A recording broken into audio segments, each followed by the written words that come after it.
So you got a flag down. Side. Everyone but the center. Offense. Hey, Vsauce, Michael here. Why do they call it oven? When you oven the cold food, of out hot, eat the food. Uh-huh. Right, so I'm Algie Anyway. Crumpler. And this is Oops Sides, presented by Callan Clemens. I'm Logan Hingle Mankins. McCringleberry. Did you just say Hinkle McCringleberry? Yeah. I'm Disquarius Green Jr. Dan Smith, BYU. I was just about to do the Hawaiian name, but I don't know if I can do it off rip right now. Anyway, we're back. Week 4 happened. How was your guys' week? Kill me. Painful. I had a pretty good time. Fuck you. Eat a brick. No, no. Fuck out of here. This was I was gonna say the week of blowouts and comebacks. It was very interesting. And we'll start with a particular blowout, which was Thursday night's Lions-Packers game, where the Lions went into Lambeau and took care of business. I think this is their 4th straight win against the Packers, if I'm not mistaken.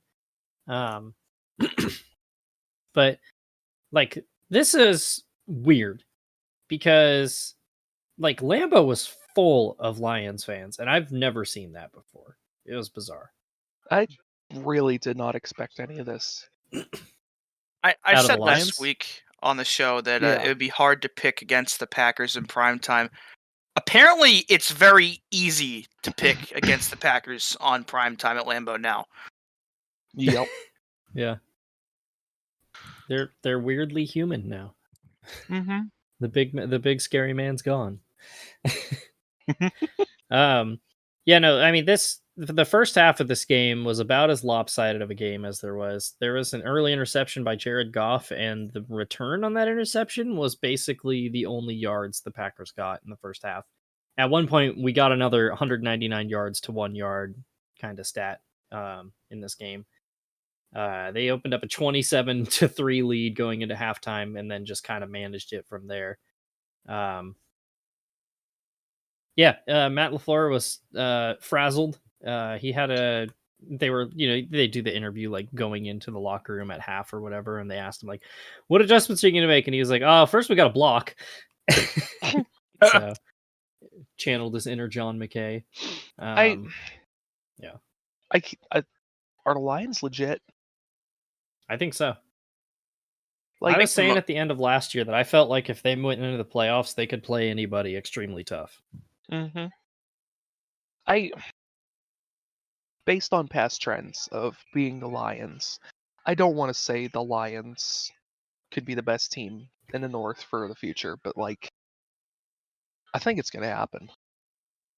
I think it's their division this year, at least. Yeah, at the very least this year, but it's like, I don't think I'm ready to be in a world where the Lions are one of the best teams in the NFC. Or AFC. Yeah.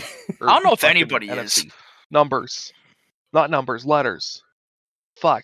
I think I'm the going more to Arizona impressive State. I think the more impressive part though is that they're playing like this despite the rash of injuries they've had over the first 3 or 4 weeks of the season. They're doing good while they're hurt.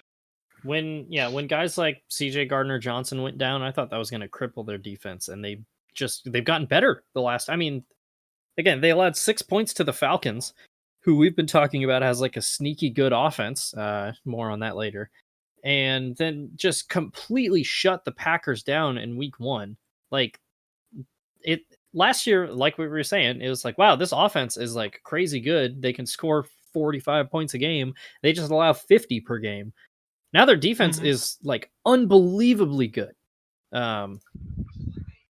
David Montgomery is just absolutely killing it. Running the ball right now. Goff is playing super efficiently. Like, this team looks primed for success. I'm not going to say they're Super Bowl favorites right now, but like It was kind of a shocker to me to think about how normal it is when I was listening to the Rich Eisen show today, where they were talking about like the big 4 in the NFC, and they were like, yeah, it's the Eagles, it's the 49ers, it's the Cowboys, and then it's the Lions. And I'm like, that is a weird sentence, but yeah, I agree with it. I'm not ready to call them Super Bowl favorites yet because they have. I mean, we have the Niners and the Eagles, Yeah, the Kansas City Taylor Swifts, of course, and yeah. you know what? You don't know what riffraff could get hot through the rest of the season. But it's just weird to think about them being one of top 5 teams in the league. Yeah. I At think just at like all. I think like 2014 is probably the last time that you could look at a Lions team and say, yeah, that's a team that can make a deep playoff run as long as nothing Mhm. stupid happens to it. Yeah. Long time coming And- for them. The thing too with this team, and it might just be because I just absolutely love Dan Campbell so much, they don't feel like past Lions teams. Like they feel tough, you know? Like you look at past Lions teams and how they always, it's always like, oh, it's the Lions versus the refs, and the Lions have been the benefit or on the losing end of a lot of really questionable calls over the years. But like this team, just like baffling ends to games, things like that. This doesn't feel like that kind of Lions team again. They, everybody made fun of Dan Campbell for his biting people's kneecaps off comments and everything, but like that has materialized into just an extremely tough team, and I kind of love it. Yeah, it's a team that doesn't take any shit, and they're a group of guys that I think they're well disciplined, but they're also motivated enough by PC Principal as the head coach to be like they'd run through a brick wall for the guy, and so would I. Yeah, That's I'm not something even that on the team. only a handful of teams really can say in the league right now. I think that's the Oh, yeah. biggest difference between like 2011, 2014, 2017 Lions and this group. It's like, Jim Caldwell was a pretty good coach, but I don't think he ever brought the kind of tenacity to that locker room that Dan Campbell's bringing now. And Jim Schwartz certainly didn't bring it when he was there for their runs in the early 2000s. So, Yeah. like, I think that, aside from anything else, is the biggest difference between those Lions teams and what they've got going right now. Oh yeah. It's a guy that's played the game, that can relate to the players better than anybody else they've had probably in the last 25, 30 years, and a guy that really wants them to succeed. And he's a guy too that played for the 0-16 Lions. Like Dan Right, Campbell he knows how what bad means. it can get. Yeah, he knows what the Detroit Lions have been. He's not coming in like Matt Patricia, like I know it all. He's like, no, I've been here. I've played for the team. I know this team in this city, and this is what we need. Yeah. Yeah, you're saying discipline. Not disciplined was again Quay Walker. Because last year, God. in their last matchup, got into some trouble where he shoved a Lions trainer, and he took it on the chin and apologized for it. But this week, in the fourth quarter, they forced the Lions to kick a field goal, and it was that was keeping him in the game. But then they went to commercial, and then came back from commercial and announced that it was an unsportsmanlike conduct penalty because Quay Walker took a running jump and literally hurdled the long snapper, which you're not allowed to do anymore. Which set the Lions up with a first down, and then they punched it in for a touchdown, and that put the game on ice. So this is twice in a row now that Quay Walker's done that. So Quay Walker is, for what it's worth, a very talented player, and there's a reason why he was drafted as high as he was last year. Just got to clean the mistakes up.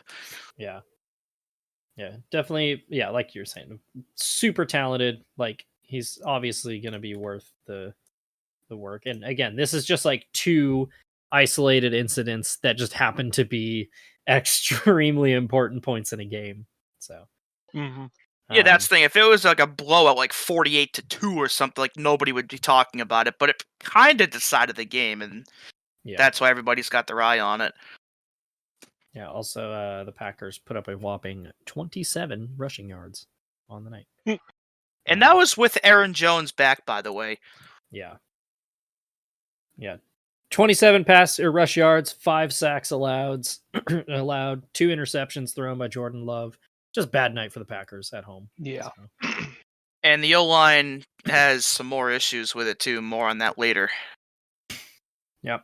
So the Lions advance. Oh, good. You absolutely hate to see it for the Packers. Yeah. If they haven't won a Super Bowl in like 13 years, it's tough. They played a whopping 4 games without a Hall of Famer at quarterback now. The next one's got to be fucking horror. Yeah. I don't want to hear it from you. Hey, shut up! To be fair, I don't think any of us have any room to complain about our teams and lack of success. You know, they're only the 3 winningest franchises in NFL history. Yeah.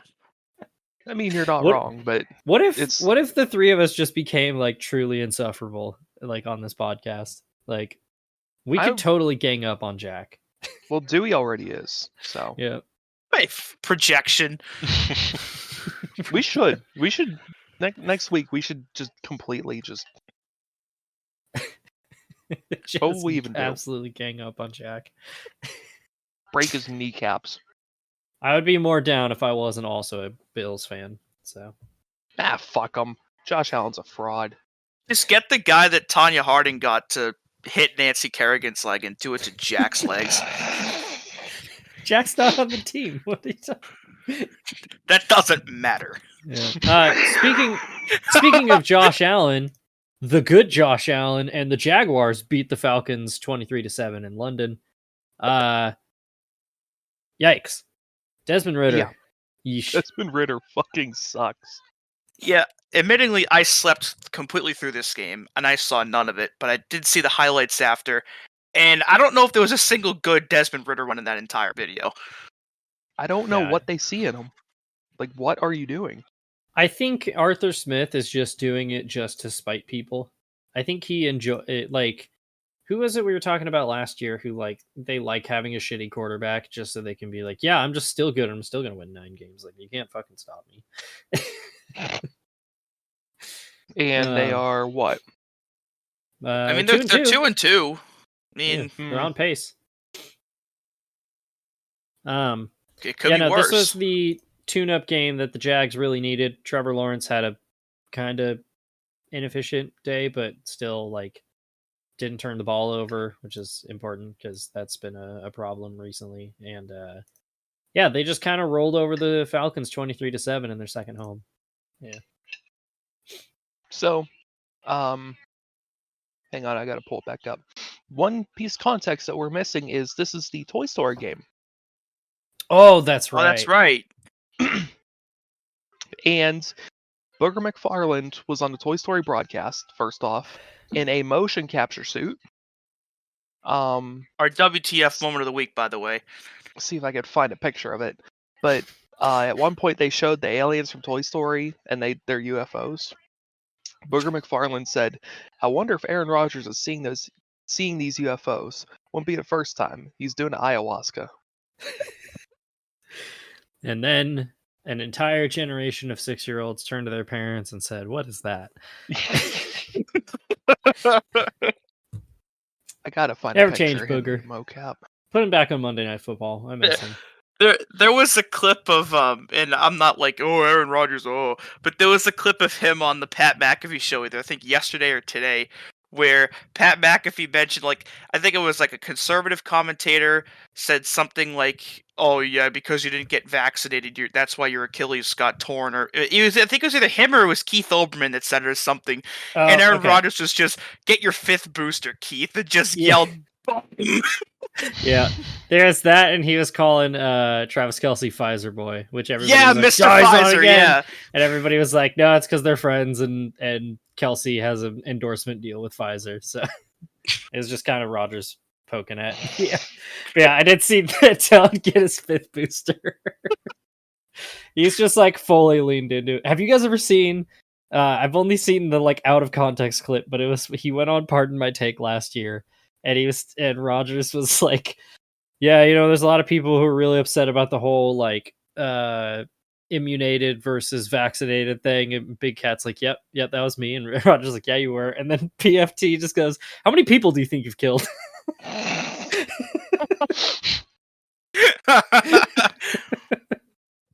Great clip. Yeah, you know how many fantasy teams Desmond Ritter's killed with the lack of throwing to Kyle Pitts? Ew. For what it's worth, this offseason, right?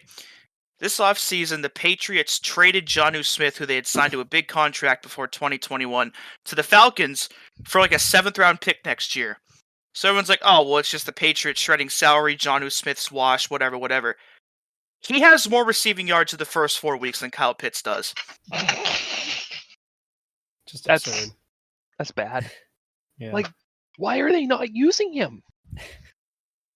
Well, I not think- only that, they're not really using Drake London either. Mm-hmm. Like, he caught a touchdown, but Drake London and Kyle Pitts combined for 49 receiving yards in this game. Why? I know need you have Heineke in there. Bijan, but the game is a passing game now. You got to use your receiving targets. Nah, the forward pass is a fad. Give it I a know. True. couple years. More on that later, but Yeah. it's Yeah. I just don't get why they drafted him and they're not using him. 4th overall, by the way. Like, it wasn't some, like, late first round flyer. No. It They was- picked him in the top 5 Yeah, to do this. Like, why do it then? At that point, just pick another lineman you can use to protect Ritter or whoever else you decide to start this week, or fucking yeah. a defensive end, or I don't know. It doesn't make sense. The Falcons don't make sense. He had 7 targets, 3 receptions. Yeesh. Yeah, I think it's I think it's Heineke time, honestly. So I'm perfectly okay with that.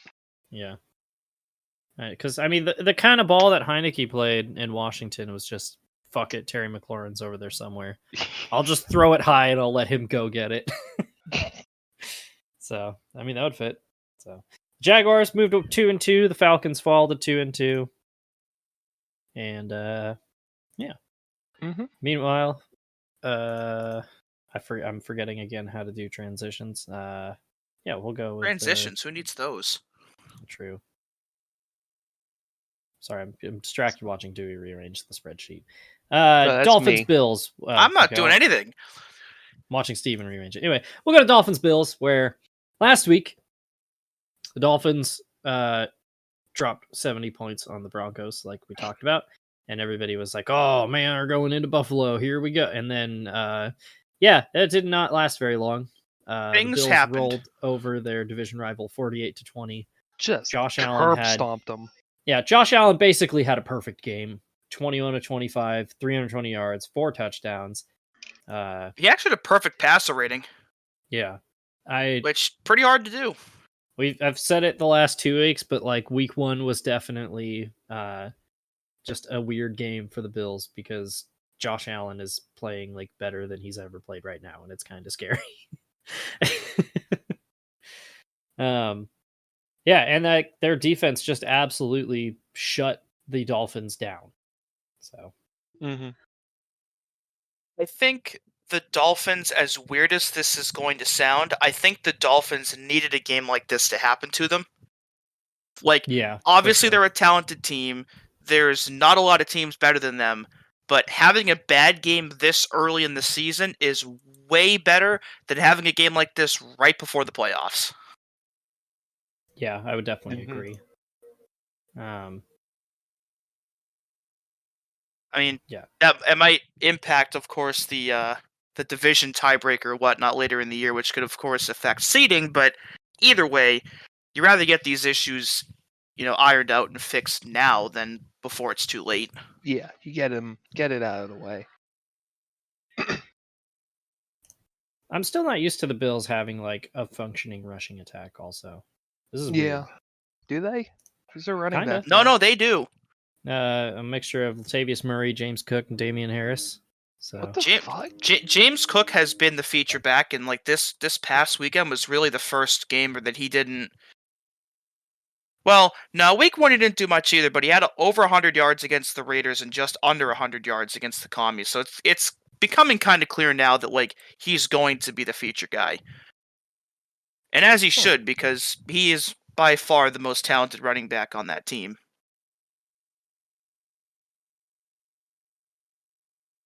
Yeah, I mean, again, Josh Allen had an almost perfect game. I don't know how Stephon Diggs got out of that one tackle on the touchdown he had. That was absolutely ridiculous. Not much more you can ask for a team win than what the Bills did. And DeMar Hamlin came back too. This is his first game back since he had the cardiac arrest against the Bengals in Yeah, week or whatever week it was last year.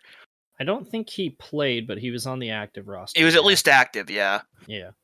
So Which is great to see. They're like extremely deep at safety. So that's the main reason why he's not playing. Like on any other team, DeMar Hamlin would definitely be on the starting roster every week. But like he's the fourth best safety on a team with 4 really good safeties. So, Yeah. Yeah, overall huge win for the Bills. And they knock off the mighty Dolphins. And worth noting as well, even though the Dolphins lost, I think Devon Achane is slowly starting to make himself a potential Rookie of the Year candidate. Topped 100 yards and had 2 more touchdowns now for the second straight week. Oh my gosh. He wasn't drafted very high, was he? He was a 3rd-round pick. Oh, okay. All right, not the draft steal of the years. We'll get to that later. However, the team that the Dolphins beat by 50 points last week finally got off the mat. They beat the Bears 31-28. This game pissed me off so much. Man, dude. Okay, I've got it written down somewhere around here. I don't know where it is. Justin Fields played a literal like perfect half of football. In the first This was half, the single best game of his career. Yeah, in the first half, he was like 24 of 25. His only incompletion was a Hail Mary, and he threw, I think, 3 touchdowns in the first half. It was 4. Or no, 3, you're right. Yeah, just absurd numbers. And then the Bears were like, wait a second, we're bad. What are we doing? And just gave stopped. Up. Yeah, and then allowed the Broncos right back into it. This was a 28-7 game, and they allowed 24 unanswered points in the second half and lost. The worst part was the Broncos tied the game at 28, and the Bears got the ball back, and they had driven down into Broncos territory with about 2 minutes left, and faced a 4th and 1 at the Broncos 35-yard line, I think is where it was, and they were like, "We're gonna go for it." And then they decided to run a handoff play from shotgun and basically telegraphed. Where have I heard that before? Basically telegraphed perfectly, this is the play we're running. This is where the ball's going. Also, the play is starting 3 yards back from the line of scrimmage when we need 1 yard. Oh, big surprise they didn't get it, and the Broncos went downfield and kicked the game-winning field goal. I also forgot to mention the game-tying touchdown was a hideous fumble by Justin Fields, where instead of just taking the sack, he tried to throw the ball in desperation and got it knocked out of his hands. I feel so bad for this man because, there were some genuine, incredible plays he made. Like the 4th touchdown, to go up 28-7, where Fields just breaks a defender's ankle 3 times while keeping his eyes downfield and throws a touchdown. Highlight play of the year. And then it doesn't even fucking matter. Yeah. I think he's got to get out of Chicago because I think he can still be good. There needs to be a team that can save him. You need a clean house. I think everybody has to get out of Chicago. Yeah. And Eberflus has got to go. And a side note about this game too, or not necessarily about the game, but about the Bears. What the hell is going on with them and Chase Claypool right now? Apparently there was one person saying that Eberflus told him to stay home, and then somebody else said actually no, he just decided to stay home on his own, and who the fuck knows anymore. Yeah, so from what I've heard, Chase Claypool has been just checked out this year. We all saw the footage of him, air quotes here, blocking. And we know he had attitude problems in Pittsburgh. He straight up said this week that he's not being used right by the Bears. And then he was a healthy scratch, and the team said, they put out a statement that said, Chase Claypool stayed home, for his own reasons or something like that. And then Matt Eberflus just didn't even fucking keep up with that facade and was like, no, we told him to stay home. And it's okay, well, which one is it? Because it sure seems to me like the front office is trying to trade him and trying to not make him look bad. And your coach kind of doesn't give a shit. And then he's a healthy scratch again for this week. And again, remember, they traded the 32nd overall pick, which was a second rounder that basically turned into a first rounder. And that pick That was the became Joey Porter Jr. pick, wasn't Joey it? Porter Yep. Jr. And now it Oh looks my like God. the best they're going to get is maybe a 7th round pick swap. Maybe. Someone apparently, I gotta find the source on this. Jeremy Fowler with ESPN says they might just release him. Yeah, I mean, that's Jesus more than likely what's going Christ. to happen. So, because I mean, who would trade for him right now? Essentially gave up Joey Porter Jr. for this. Like This is going to go. I Yeesh. know it's only one pick, but this is one of the worst trades in NFL history. Seriously. You essentially It could traded very a first well round be. pick at the deadline for a guy you cut about 7 weeks later. Just God. Just this complete team's a top to mess. bottom organizational failure. Sell I the team, fire everybody. Start over. Yeah. Get a I new forget- stadium while you're at it. Yeah. Oh my God, Soldier Field is such a goddamn dump. And I went into a bit of depth into this last week. It's again though just sad that a team of this prestige and a Yeah. stadium with that much history has just been reduced to almost nothing. Yeah, just to being a Yeah. joke. Just everything about it just sucks. And I would like to point out as well, I believe it was mentioned before that Eberflus is now calling the plays since the defensive coordinator resigned. Well, if he was hired to be a defensive-minded coach, where's the defense? Like where? It's not like that was the main thing of the Chicago Bears for the last, 60 years. Now, granted, Russell Wilson probably had his best game of the year this year, which, how high of a bar that is up to any one person to determine. Either way, he had a good game for a team that's been struggling to start the season off. And they gave up 41 points to, they're the defending Super Bowl champions, but the Chiefs' offense was struggling to start the season too. Like, it has just gotten worse every single week. And now we're all here like, how much worse could it possibly get? Like is there a lower floor than this? I mean, Yeah, that's bad. Stadium could burn down. Well, it Dude. wouldn't be the first stadium in Illinois to have a fire at it this year. I cannot tell you how sad I am that the Bears aren't playing the Dolphins this year. Oh my God. They score 100. They would just decimate them. Yeah. Yeah. So that was the funniest game of the week that I was unironically looking forward to. The only thing that would have made it better is if they had tied and I got my lock right. Yeah, dude, we were so close to going into an overtime with a 3-way lock-off on the line. Oh my God. I would have had a heart attack if that happened. We would have had to start the episode off with this game if they had tied. Yeah. Another team that got obliterated though was the Cleveland Browns. They got beat 28-3 by the Baltimore Ravens.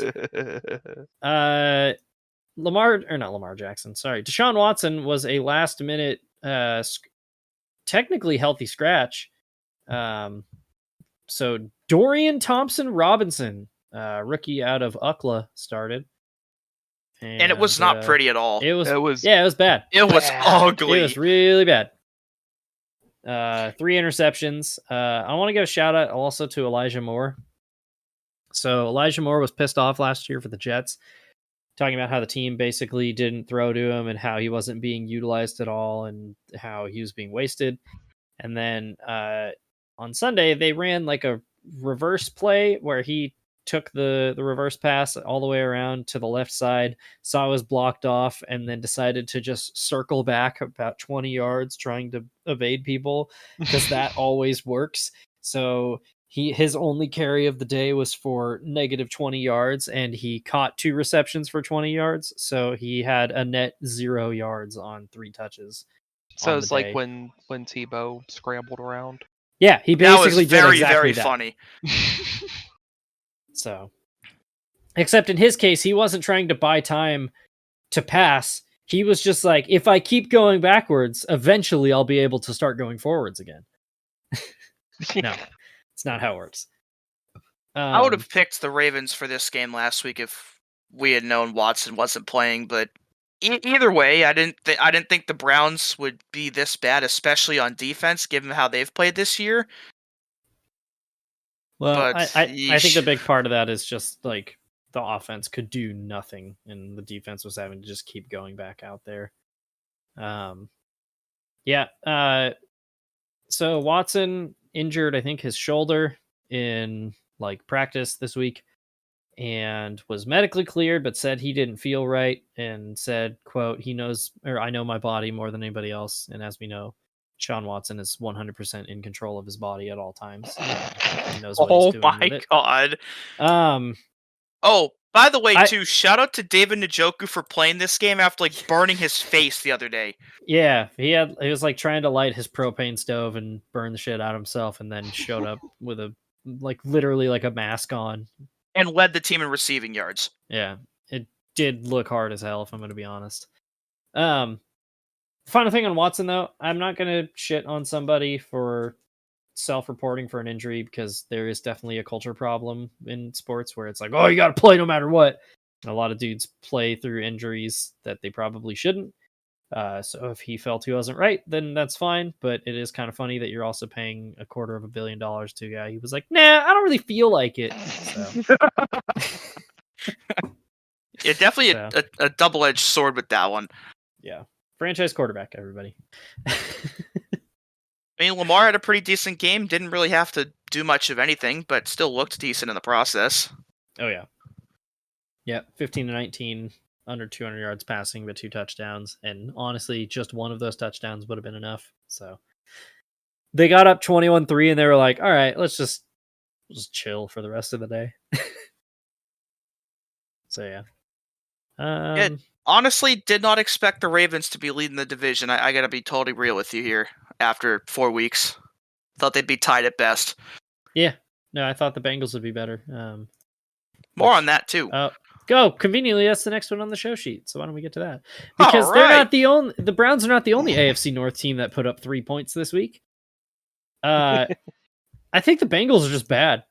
Yeah, the Bengals had their starting quarterback when they put up 3 points. The Browns didn't. What? There's not an excuse for this one. Yeah. Burrow needs to be taken out of the lineup. Like I was saying, he's got to heal. We all know he's hurt. It's his plant leg. He can't move in the pocket, which is like, his mobility and his ability to move around and avoid pressure and deliver those weird off-platform throws is like his strength, and he can't do that right now. And dude, the sack he took like right at the start of the second quarter, did you guys see that one where he like tried to throw and just got like hooked by his throwing arm and just like Bautista bombed into the ground? And then he was like working. I saw that. Oh my god, I'm gonna have to find it. It was brutal. He gets like straight shit whipped into the ground. Like it's not even like he gets tackled. Like he just gets like hooked around his shoulder and just like launched. It's crazy. But then he was like working out his throwing elbow, making sure that wasn't hurt. And I'm like, Jesus Christ, the entire right side of this man's body is just falling apart. Why is he in the game? It's not working. Yeah, it's not worth it. Now they're what? 1-3? 1-3, yeah. Just rest him, dude. Yeah. Yeah. Give him a couple weeks to get healthy. It's not like you've started the last 2 seasons slow. You know? I don't know. I think we're crossing potentially into Dunyan Rings territory with this one here. I think it's a bit early to call that. Yeah, maybe 2 or 3 more weeks if they keep looking like this, but if they're 1-5, they're Dunyan Rings for sure. Yeah. I think if they're 1-4, they're done. Oops. Oh yeah, maybe, yeah. I mean, yeah, the AFC looks to be generally not as strong as it was last year, but it doesn't matter how weak or strong a conference is. 1-4 is still an insanely difficult hole to crawl out of. Yeah. This game also had one of the funniest plays of the season when the Titans lined up on the goal line in Wildcat with Derrick Henry under center and who was the defensive lineman who was in at receiver? I can't remember who it was. And so the Bengals took a timeout. They were like, hell no. Okay, we're not dealing with this. And then they came out of the timeout. The Titans were like, well, we're gonna run it anyway. And then, sure enough, Derrick Henry threw a touchdown pass. Didn't even work. I think it was Jeffrey Simmons. I think is who it was. Who was lined up at like fullback, and they were like, "No, we want nothing to do with this." Which we forgot to mention it last week because the Titans were involved in the other funniest play of the season, which was Myles Garrett lined up like on the edge, and they put 2 tight ends in front of him. So then Myles Garrett just moved to the other side of the field, and the 2 tight ends followed him. So then he just moved back to the other side, and the 2 tight ends moved again, which made the Titans get a delay of game. Also, there's a train coming by. It's really loud. So I think the Titans are just destined to be the funniest team in the NFL at this rate. And I'm here for it. Good. It's fun to be funny. Yeah. It's a few silly guys. Yeah, just silly guys. Yeah. Also, Derrick Henry, still really good. It was like what we talked about last week. They found a way to throw the ball, and then it's like, wow, Derrick Henry can still fucking devastate people. Yeah. Yeah, I've been waiting to see it all year, and he finally did it. That one play where he ran.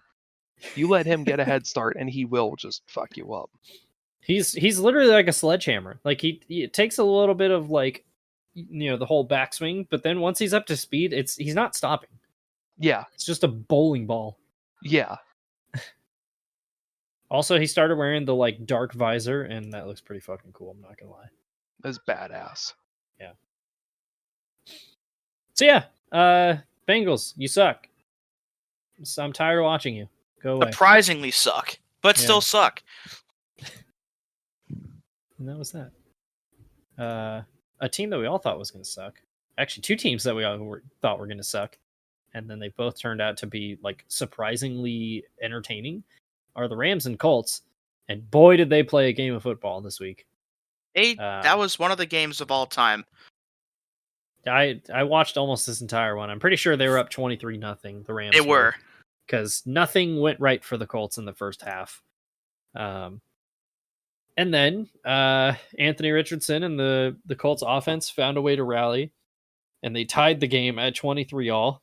And then in overtime, Puka Nacua basically called game. And what I was hinting at earlier, he has got to be the draft steal of the year. He had 9 receptions for 163 yards. So, for what it's worth, Cooper Kupp 2 years ago or last year, and Calvin Johnson in 2015 are the 2 seasons where a receiver had the most receiving yards ever. And Puka Nacua has more yards than both of those seasons through the first 4 games. He has more yards through 4 games than Cooper Kupp did 2 years ago, and has more yards through 4 games than Calvin Johnson did in 2015. And this man is a rookie. A 5th-round rookie, I might add. There were 176 players picked before him. Oh my god, he's from Provo as well.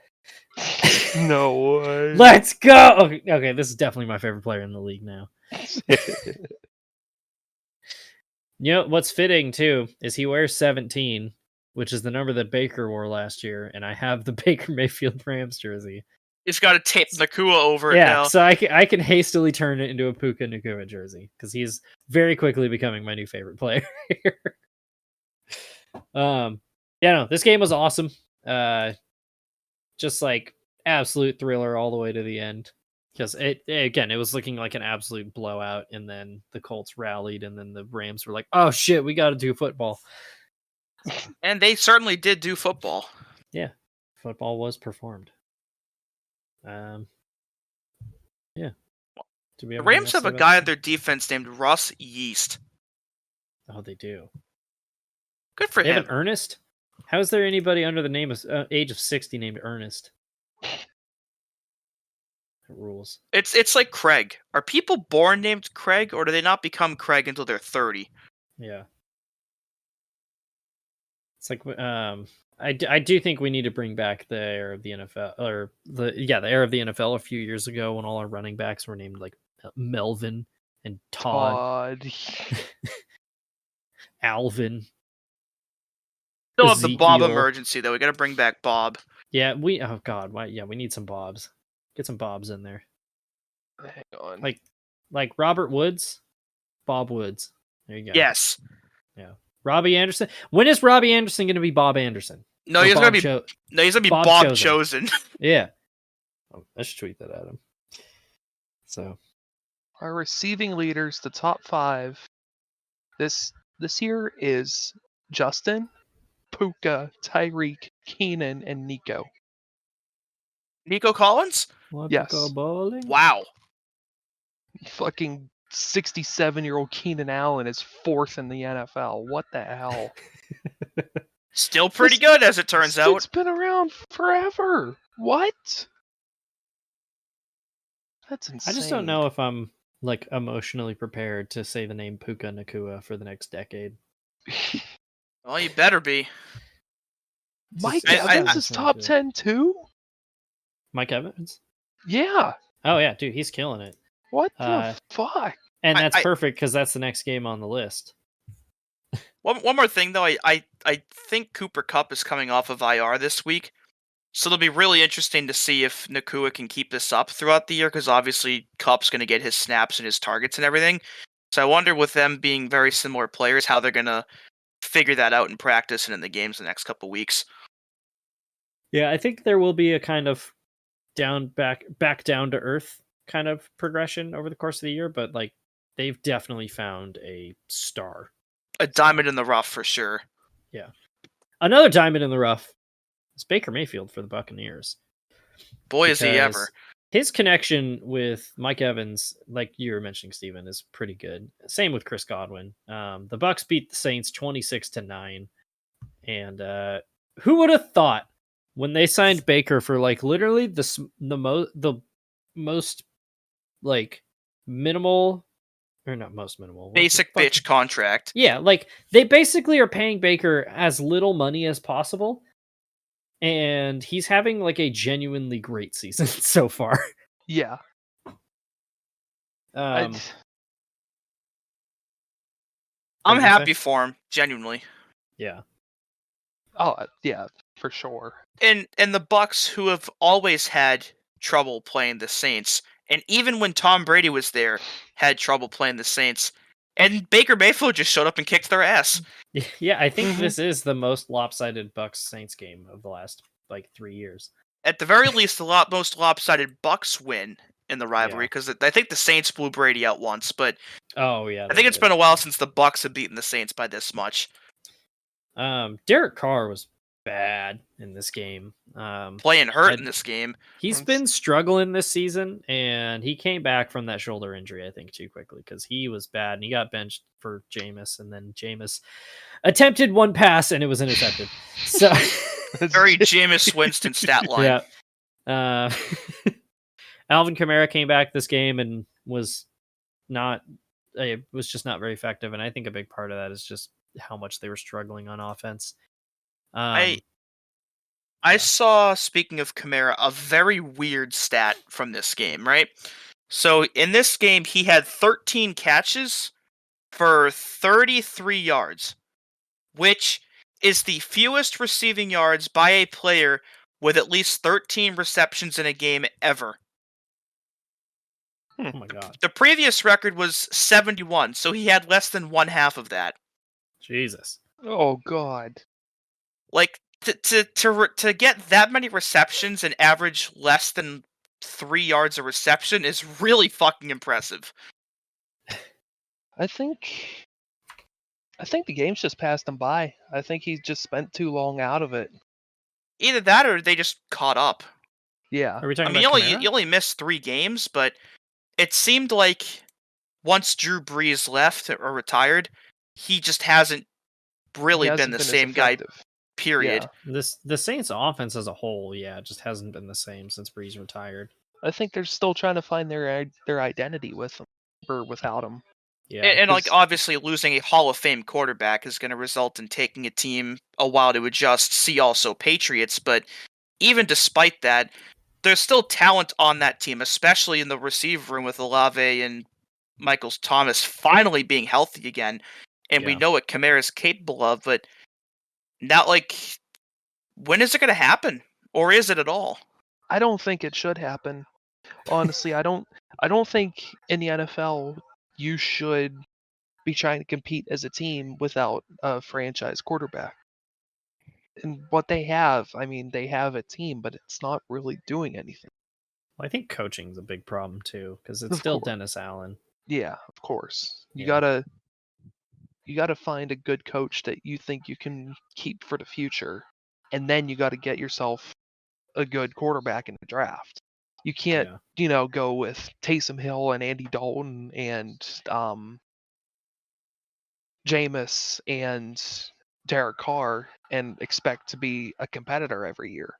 They Like paid that, Derek Carr a lot of money too. yeah, they paid him a lot of money to be that mid. And it's like you just can't do that anymore.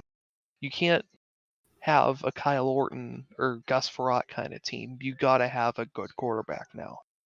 Like Baker Mayfield. Yeah, exactly. So I want to talk a little bit more about this because Baker called into the Rich Eisen show today, and if you haven't listened to this interview, go listen to it. It's hilarious. So it started because the way they segued into it was Jason Light, the GM of the Bucks, was talking about how this was before preseason. This was after training camp when Baker was not even named the starter yet, and he took almost the entire offensive line on vacation to the Bahamas to go golfing. And like, this is the kind of dude that he is. And so they mentioned that, and then all the other guys on the Rich Eisen show were like, "Rich, why aren't you taking us to the Bahamas?" And he's like, "Look, I'm not making that quarterback money, okay?" And then they bring Baker on, and he's like, "How you doing?" And literally the first thing he says, he's like, "Get your guys to the Bahamas, Rich. Come on." But so one of the things they mentioned, because Baker, obviously Oklahoma alum, Oklahoma's playing Texas this week, which is in Baker's home state, and Baker and Vince Young are doing some stuff together while they're there. And they asked him about it, and Baker was like, "Man, don't make me talk about Vince right now." He's like, "I love Vince the person, but it's horns down for life." And then they asked him what he's going to be doing in Texas while he's down there, and he said, and I quote, "Gonna bury a couple funnel cakes at the state fair." And then he also said that tomorrow he's going to be working the drive-through at a Cane's in Dallas, or a Raising Cane's in Dallas, and he's like, hopefully I can give away some cool shit to people in the drive-through. But this is the kind of shit that he's doing on his off week. For what it's worth, Red River is going to be a great fucking game this year. Oh, yeah. Just complete side note on that one. Both of those teams are ranked, and there should be a lot of alums there for that one. It's going to be fucking good. Yeah.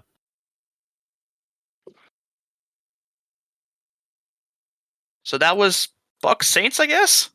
Yeah, sorry, I had to mute real quick. Things that happened? Yeah, no, it's just, I don't know if this is going to, like I've been saying for the last 3 weeks, I don't know if this is going to keep going, but... Very easy division to do it in, though.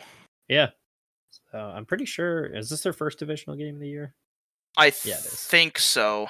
Yeah, but I mean, they beat the Saints, they beat the Vikings, which are two teams they're probably going to be in the wild card race with if they're not, leading the division. So, two big wins. So yeah.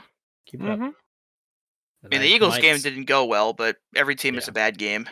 And that was one of the things too that they mentioned on around the NFL that was different is like we've seen Baker Mayfield led teams that will spiral after a bad loss like that, and they were like they got their asses whooped and then they just rebounded immediately. So very un Baker Mayfield like. So speaking of the Eagles though, I don't know what it is about the commies that gives them trouble. Because both games last year were tight, and the Commies actually beat them. And the Eagles have basically just been blowing people out. And then, the Commanders gave them huge trouble. It was especially surprising after last week. The Commies got absolutely destroyed by the Bills. This game was terrifying. I'm getting the same vibes from this year's Eagles team as I am from the Vikings team last year. Yeah. Like, they're 3-0 in one-score games where a couple of plays go different. They could have lost the Patriots game. They could have lost the Vikings game if they hadn't started out so slow. And then this game, where I don't know about any of either you two, but I personally thought that they should have gone for 2 at the end of this game when the Commies tied it to I was kind of thinking it too. to eke out the win. But either way, I mean, yeah, the Eagles are obviously good, but they're also very close to losing 3 of these first 4. Yeah. Yeah, for sure. Yeah, no, that was very Ron Rivera like, because I mean they don't call him Riverboat Ron for no reason. Yeah, it was a wild back and forth game, and of course the Commies scored a literal last second touchdown to tie it, to send it to overtime. Couple stats that really jumped off. First off, AJ Brown, 175 receiving yards. Odd. Definitely still worthwhile of a trade for them. I will forever shit on the Titans for that one. Yeah, as you should. This game was just nuts though, and just kept going back and forth basically the whole time. And the Commanders are still frisky, and for whatever reason, they match up against the Eagles really well. Sam Howell had a really good bounce back game too after he was absolutely hideous last week. Yeah, he was only sacked 5 times. Nearly cut it in half from last week. So. All right. God, what is? But no, like, I think as a rookie or second year guy, but basically a rookie with how much he played last year, seeing a quarterback that young with that little experience being able to march down the field like that with no, I don't remember if they had timeouts or not, but to march down the field like that in a high pressure situation where it's win or lose and convert and get the game tied was really, really impressive.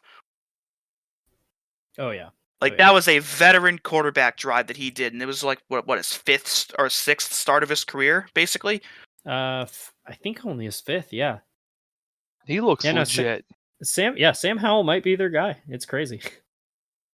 There were some catches that they were making too. So, yes, especially in that overtime drive. Oh yeah, that's a good team. Yeah, I think they still need to gel and build that chemistry, but I think they could be taking it to Philly in the next couple years.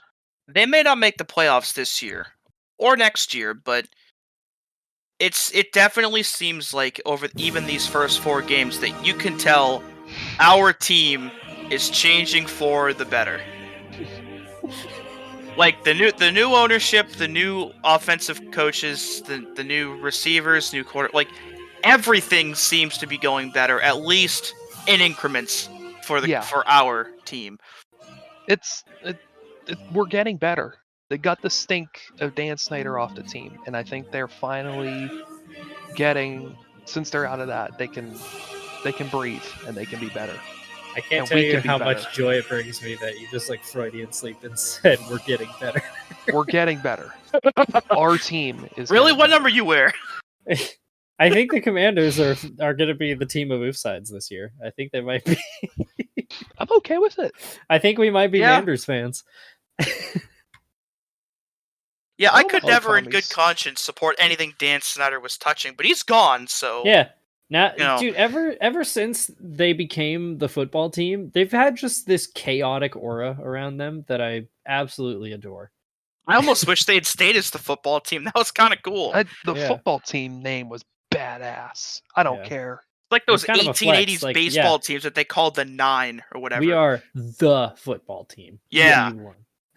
So it's like, forget calling the Cowboys the America's team. They're just the football team. Yeah, okay, the Cowboys may be America's team, but they're our team. Oh, jeez. Yeah. I don't know how to transition to this one, but the Vikings finally got their first win as they beat the Panthers 21-13. Okay, what the fuck? Kirk Cousins has far and away his worst game of the season up to this point, and this is the one the Vikings win. What are we doing? He threw 2 pick sixes.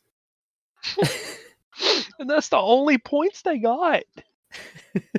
I think that shows This is Oh, two no, bad sorry. teams. Sorry, they only had one pick six. The other one Oh. was almost a pick six. Oh, shut But the still, fuck this is up. like 3 straight weeks he's thrown a pick six. Yeah, that's a. Yeah. These aren't good teams. No, the What's weird is Bryce Young had a decent game. He just can't throw the ball very far, or they're just not letting him. He's got like no time to throw either. Their O-line is so bad. Yeah, that's not a good team. Just a great way to get your young quarterback up to speed with the NFL. You know, Like he's Joe Burrow in 2020. Yeah. It's like, hey, we drafted a even by undersized quarterback standards, an undersized quarterback, and then we're just not going to protect him. He'll be fine. I'm not gonna say Bryce Young is already a bust. Obviously, we're 4 games in, way too early to say any of that. However, I do think the Panthers are eventually going to regret not picking C.J. Stroud. At this rate, yeah. Obviously, it's 4 weeks, and you got to let your quarterback develop. But so far, it's not looking very good for them. But he's not really developing. Yeah. I mean, Thielen had another decent game, which a veteran receiver for a young quarterback is a great combination to have. But that's about the only positive there is. I find it hard to give up on a guy after 4 weeks. Outside So would of him I, being but just absolutely dog shit. It ain't looking good though. Yeah, I want to give him a season at least. The running game has really not been doing much of anything either. Yeah, I would have thought Miles Sanders would have done a lot more by now. That's looking like a bag fumble for him now. Yeah, wasn't he on the Eagles last year? Yeah. Yes. Jeez. So they basically swapped him out for DeAndre Swift, which was a big win for the Eagles. Yeah, and I remember Chuba Hubbard played really well too, once McCaffrey was out of the picture. Yeah. And not anymore. Yeah. So things are looking rough in Carolina right now. Yeah, they are 0-4. Same record as the Bears, which yeah. Wait, don't they play this week? Do they? Oh no, the Bears play the Commies. The Panthers play the Bears in week 8, I think, or week 9. Baby, can't wait. All right. So on the Vikings side, though, I think the Vikings just aren't very good. Win's a win, though. At least they're on the board now. Yeah, saved their season, but yeah, that's about it. Did we have anything else? Any other thoughts? Not really. Does it really matter? Nobody gives a fuck about either of these teams. You know what else doesn't matter? The Steelers' offense. That's so true. Because the Texans, in their all-red Kool-Aid Man uniforms, beat them 30-6.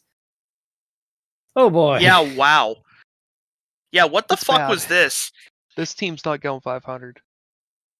You think this is finally going to be the year the Steelers don't make it to 500? It better fucking be. I'm going to be pissed if we have another 9-8 season and get a shitty draft out of it again. Oh, that's the silver lining of the Patriots being horrendous, is they might get a decent pick now. Yeah, you do that over and over and over, and it's like, ooh, it looks good that you got a streak this long. Well, now you have shit drafts over and over and over, and now you're picking from the bottom of the barrel, and now you have a team of crap. It just gets harder. You have to let the bottom fall out. I want to read the upcoming schedule for the Steelers because it is not good. So the Ravens come to town. That's a tough one. That's all. The Ravens are always a tough game. Yeah. Then they go play the Rams. Then they play the Jags, the Titans, Packers, Browns, Bengals. Okay, that's a doable game. Cardinals. That's a frisky team. Patriots. We'll see. Colts, Bengals again, Seahawks, Ravens. There's 3 wins in there. 2 or 3. That Steelers-Patriots game, for what it's worth, is going to be on a Thursday. That might be the worst game of the year for total. It is really funny. That has a chance to be a horrible fucking game. 4 years ago, that is the game of the year. That is an AFC Championship game preview 4 years ago, and now it might be the worst game of the year total. Yeah. Or period. Yikes. I mean, Kenny Pickett might have also gotten hurt, which means we got Mitch Trubisky for a couple plays, and it was likewise not great. On the other side, CJ Stroud is just straight up killing it. He's good. He's got He's 6 very touchdowns, 1,200 yards, and no picks through 4 weeks. and Devin Singletary threw for a touchdown. Yeah. I think CJ Stroud is just good. I think he's the real deal. Yeah, and I mean, this is one of the benefits of having, a guy like Laramie Tunsil who you're paying shitloads of money to pass protect. Like, you set up a good foundation for your young quarterback, and guess what? They're going to play well. The Laramie Tunsil trade will forever be a weird one, but I think it's worth it for the Texans now just because a guy that's that stable, leading your O-line with a brand new rookie quarterback, is worth basically any trade you make. Yeah. Because we see what's happening to Bryce Young right now without a good offensive line, but CJ Stroud at least having a good offensive line makes the world's difference. Yeah. Oh, yeah. I feel like the Texans could be a dark horse in a wild card position this year. I Which- don't know see it. about this year, but definitely next year, I think I would agree. I think in week 12, they will definitely be on the in the hunt graphic that you see mid-game. Possibly. But yeah. I think I think they could sneak into a wild card spot this year. I mean, If then things go again, right, with the Bengals underperforming and a couple other teams not being great, maybe. Because I'm looking at it right now. So if the season ended, the Bills, Ravens, Colts, and Chiefs would be division winners. God, that felt weird to say Colts leading the division. And then the Dolphins are 3-1. And then the other 2-2 teams, these are the teams that the Texans are tied with. The Chargers, do we really think the Chargers are going to play up to their full potential? No. The Jaguars, they've looked sketchy all year. The Steelers, No. the That Browns, team could. and the Tennessee Titans. I think the Browns' defense could carry them there, but offensively is. But if those are the teams right now that they're competing with. We don't see the Broncos or Raiders turning it around. The Bengals are a mess. Jets and Patriots are Awful. to be determined. No, they're not to be determined. They are bad. Yeah, like the floor of the AFC is kind of falling out right now. Yeah. I don't see why they can't. Yeah, I would like to point Mhm. out the 2-2 Steelers have a worse points differential than the 0-4 Panthers. Oh my oh god. god, It's bad. It's bad. yeah. I- The Broncos point differential -50. Huh. I wonder where But those they've 50 scored. came from. What? I wonder They've what scored happened. 100 points. Yeah, I wonder where this -50 came from. That's weird. Oh. Yeah, it's a real knows? thinker right there. God, the Giants' point differential's -76. Yeah. That's worse than the Bears. The Giants are fucking terrible. The Oh, I Giants and the cannot wait to Broncos talk have. about that game. Hey, the Giants and the Broncos both have had their only wins this year be by 31 to 28 wins, in which they were losing by at least 20 points. Oh my god. But I think They need to play each other. the Steelers have a very good possibility of being one of the worst offenses of all time. Dude, oh god. I didn't get to watch much of the Matt Canada Steelers for the last couple of weeks, and I've had to watch them the last couple of weeks. Uh-huh. Makes me want to throw up. It's so bad. Ugh. I don't know organizationally how you can watch that and continue to bring him out here every single week. It's Football an arms terrorist race. just makes more and more sense every week. It was an arms race last year between the Matt Canada Steelers and the Matt Patricia Patriots. But at least Matt Patricia's gone. Like, the Patriots did something about their shit They're offense. trying. Why haven't the Steelers? Because we refuse to fire coordinator. Shut the fuck up. Fire him. They didn't stop him from firing Todd Haley midseason a few years ago. They didn't fire him mid-season. Was it not? Oh, it's from the Browns. He got fired midseason. That's right. Yeah.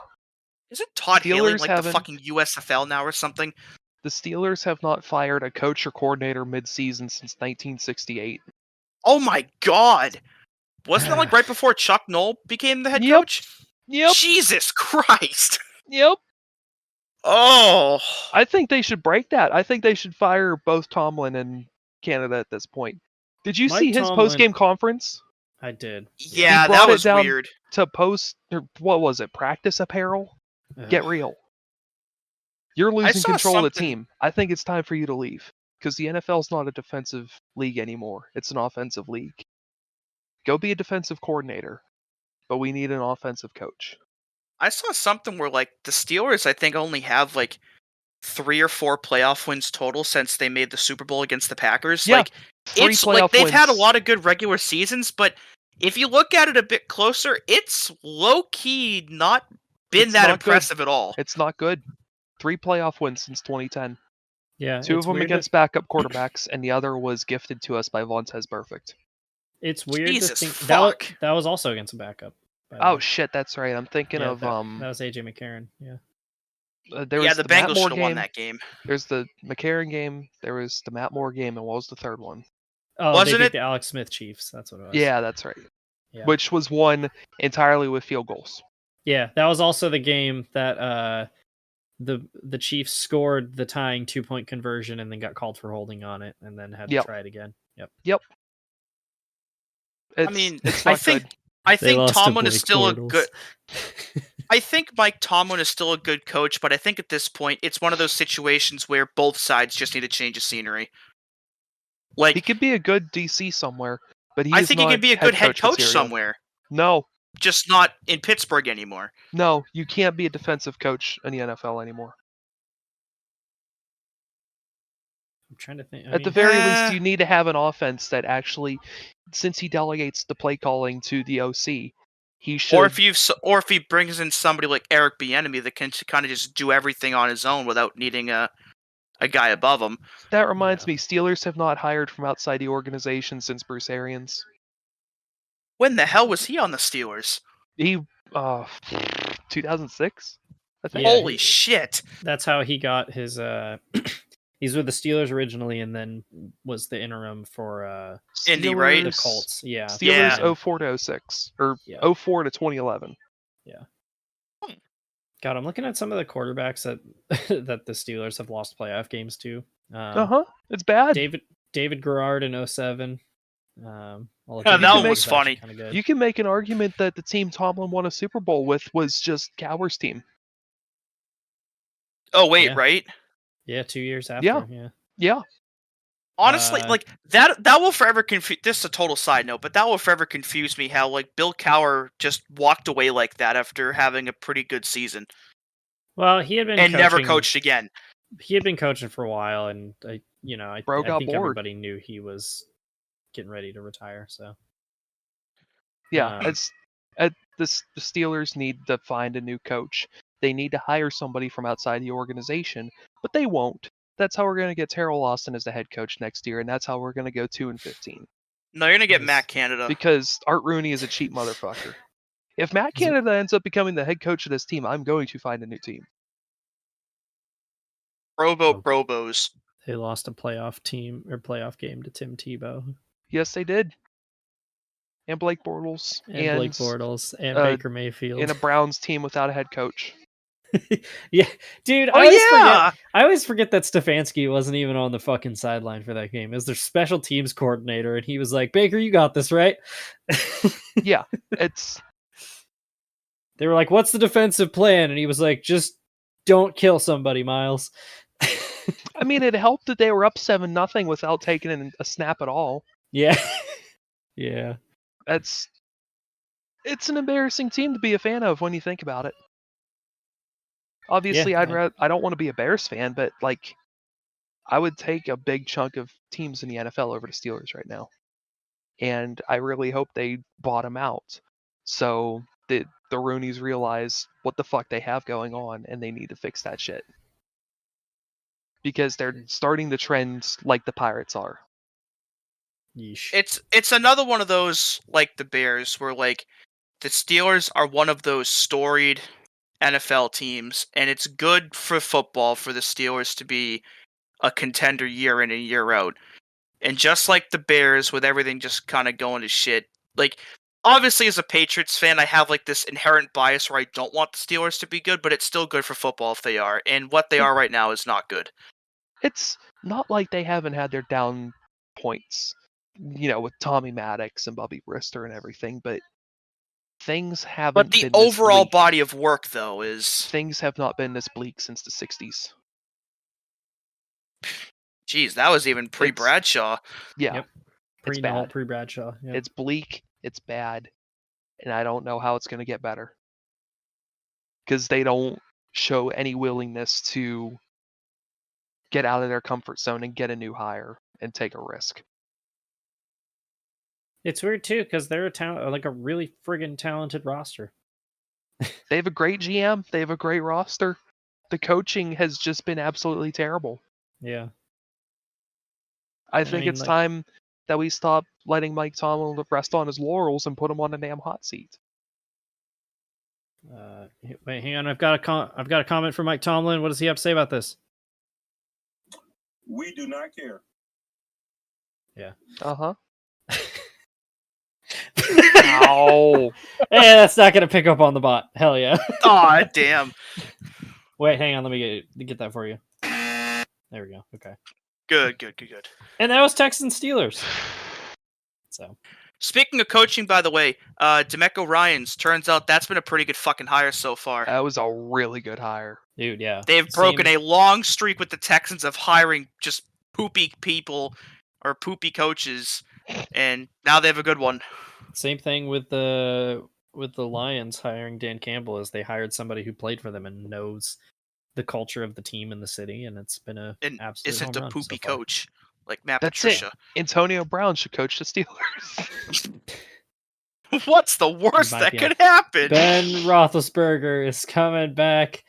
Can't wait for Deontay Johnson. You are gonna catch the energy. Did you see Antonio Brown tweeted a picture of Matt Canada with a Hitler mustache? I did see my that. god. He says what we're thinking. Matt Did Canada. we also see Matt Canada has a burner Twitter that he registered with his Steelers email? I did see that. It's bad. That's like that's the level of like the Tony D'Angelo one where it's the Rangers fan Twitter account. Man, you can't make it that obvious. You can't be doing that. Dude, Ben Roethlisberger is going to become the coach, and he's going to do the thing. Like, every time something would happen, Ben Roethlisberger would be like, "Let's just show up in a walking boot." And it's probably not actually hurt. And he was like, "Yeah, just rolled my ankle." And they're like, "Ben, you're not even playing anymore." And he's like, "Oh, yeah." God. I don't want to deal with Ben. Speaking of great coaches, though, how about Raiders Chargers? Boy, I love good coaching. Why? Dude, you know what? After the tirade I went on, at least I'm not a Raiders fan. But Josh McDaniels makes watching football not fun. And then you have Brandon Staley, who again is a football terrorist. Oh my god. He just actively kneecaps every team. I would like to point out very quickly, though, that the Raiders, well, yes, everything you just said is true. They almost won this game with Aiden O'Connell. I forgot about Aiden O'Connell. Jimmy Garoppolo didn't play this game. And the Raiders came that close to winning. Did we do over-under bets on how many games it was until Garoppolo got hurt? It was 3 games. 3. God. Aiden O'Connell did not play well. He looked out of his depth. But luckily, the Chargers can't ever have anything nice, and Justin Herbert threw an interception, and then in his attempt to try to make a play, he got his finger stuck in Max Crosby's face mask and broke his I believe it was his middle finger on his left hand, which luckily wasn't his throwing hand, but that allowed the Raiders to get back into it. And what was that? So at least they have a bye week so that can heal over the next week and a half, but yeah. So Herbert ends up, still playing, but he's playing with a glove and a brace over his finger. And they get the ball back, and he is not taking a single snap from under center because broken fingy, it hurts. And they face a 4th and 1, up 7, with about 3 minutes left on their own 35-yard line. What is your call here? Hunt that bitch. Yeah. I'm booting that shit because, oh yeah, by the way, their quarterback is Aiden O'Connell. No, they Yeah. go for it. And then they, again, with your quarterback with an injured hand, who's probably not going to be reaching the ball out very far, doesn't get the first down on the 4th and 1 play because you're a football terrorist. And it's like he didn't learn his lesson from last week when he tried to go for it on his own 25 and it didn't work. And he was like, but this time it's gonna work. And it didn't. And they got bailed out by Asante Samuel Jr. picking off the Raiders on the goal line. Oh, and also shout out to Khalil Mack for having 6 sacks in this game.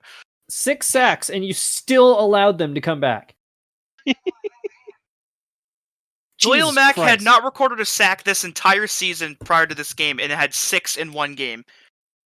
Which I believe was it tied for the record, or was it like the second most ever? 7's the record, yeah. Fucking ridiculous. I can't describe how much I hate watching a Brandon Staley coached team because they take risks at just the worst possible times.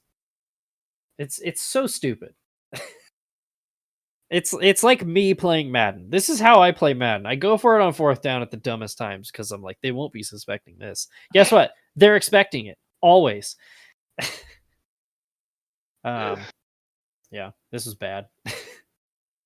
It hurts. Not often does a team win 2 in a row and it feels like they lost both games.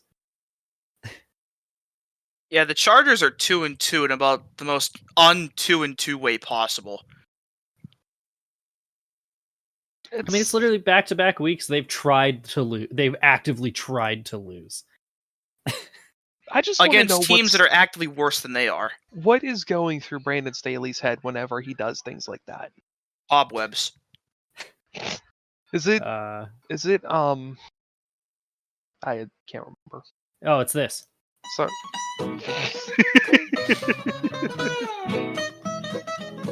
Guys, I'm gonna go for sounds a about 4th accurate. down right now. Everybody's Where's that meme you made last week of Brandon Staley going for it on 4th down? Oh yeah, that's going in the thumbnail. Human resources. Brandon's. I can't with that guy. There's just something wildly uninspiring about Brandon Staley. He's like, why does he look like that? First of all, yeah, we can't talk about his neck again. For what it's worth, too, like Kellen Moore as the OC wasn't even a bad hire this offseason, but just like everything else just hasn't gotten any better. No. He looks like he's made out of silly putty. He does. He's gotta do some neck rolls or something. Like, that's bad. You know that really, really old picture on the internet of that dog squishing a face and it looks like a smiley face? That's Brandon Staley. Yeah, I kind of see it. That's the Chargers when they have a lead of any kind. Yeah. So that was that. What a team. Kellen Moore's former team, though. This is a good game. Let's talk about this game. The Dallas Cowboys beat the Patriots 38-3. I hate it here. I hate everything. This was just one of those games that it was just funny after a while. This was the largest loss by a Bill Belichick team ever. And that includes his time in Cleveland. At halftime, it was 28-3, and I pinged Dewey saying, "You've been in this situation before, so don't feel bad." Tom Brady is crafting his greatest comeback yet. Tom Brady coming back to devastate the Cowboys one more time. Tom Brady had the chance to do something very funny. He did not take that chance. Yeah, that's a bad performance on Brady, if I'm being honest. And I think we can officially count out touchdown Tom. I think we can count out Mac Jones too. I mean, what the fuck?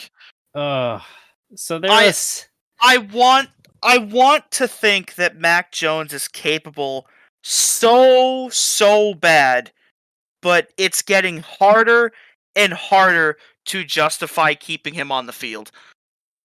There was the lost fumble, which was bad. Oh, And then you have the drive after that. He has that play where he like scrambles to the right and then throws across the field to the far left side and somehow completes it. And like Troy Aikman was like, or not Troy Aikman. Oh my God, who was the announcer on this game? I think it was Burkhart and Olsen. It's Greg Olsen.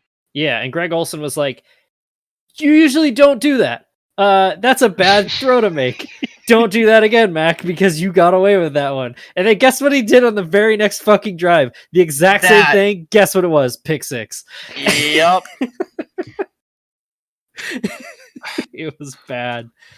Yeah, Mac And of was course, there were a lot of awful injuries in in this this game. game too that are going to make it even Lot of harder for the injuries. Patriots to continue to be relative Yeah. or relevant. But I mean, like, I truly don't know what the problem really is here, because like everyone was like, "Holy shit, Bill O'Brien's going to come back. He's going to make this offense better. They're going to look competent again." And the offense looks just as bad as last year. Yeah, the line looks really bad. Oh, the O line's terrible. I think they're missing Dante Strange Scarnecchia. didn't play. Yeah. Yeah.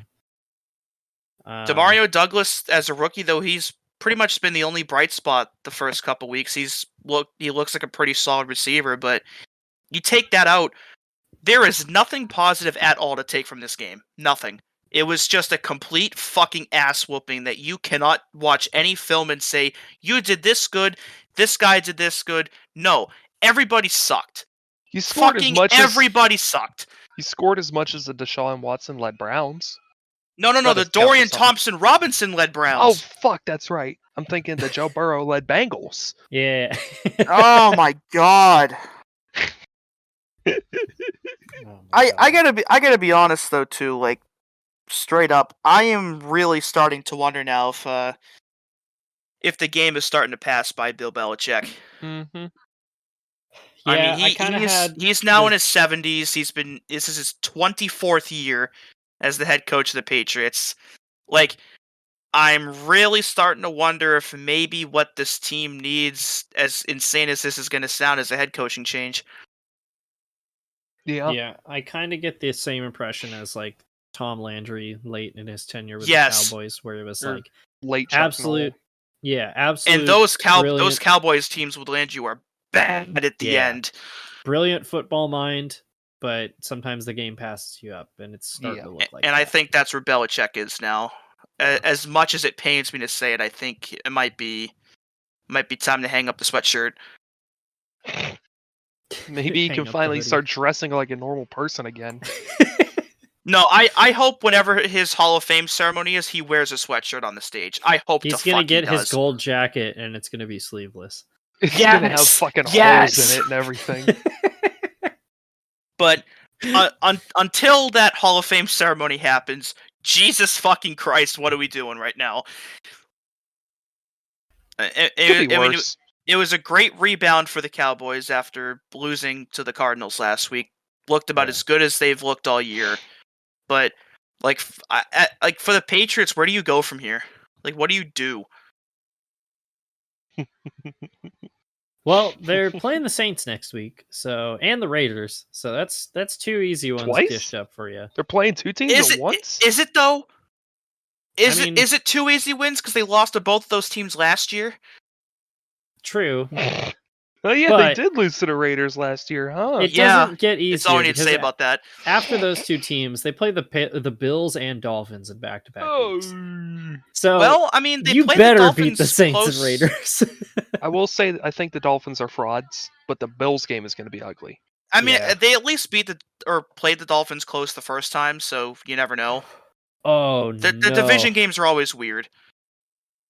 Oh god, they play the Giants and the Steelers. Yes, and they play the Jets again too. Oh gee, and the Broncos. Oh my god! Oh, the Patriots play the Broncos this. Oh my god. Oh no. Oh, Dewey, so I many think you good have to games. arrange to go to that Steelers game.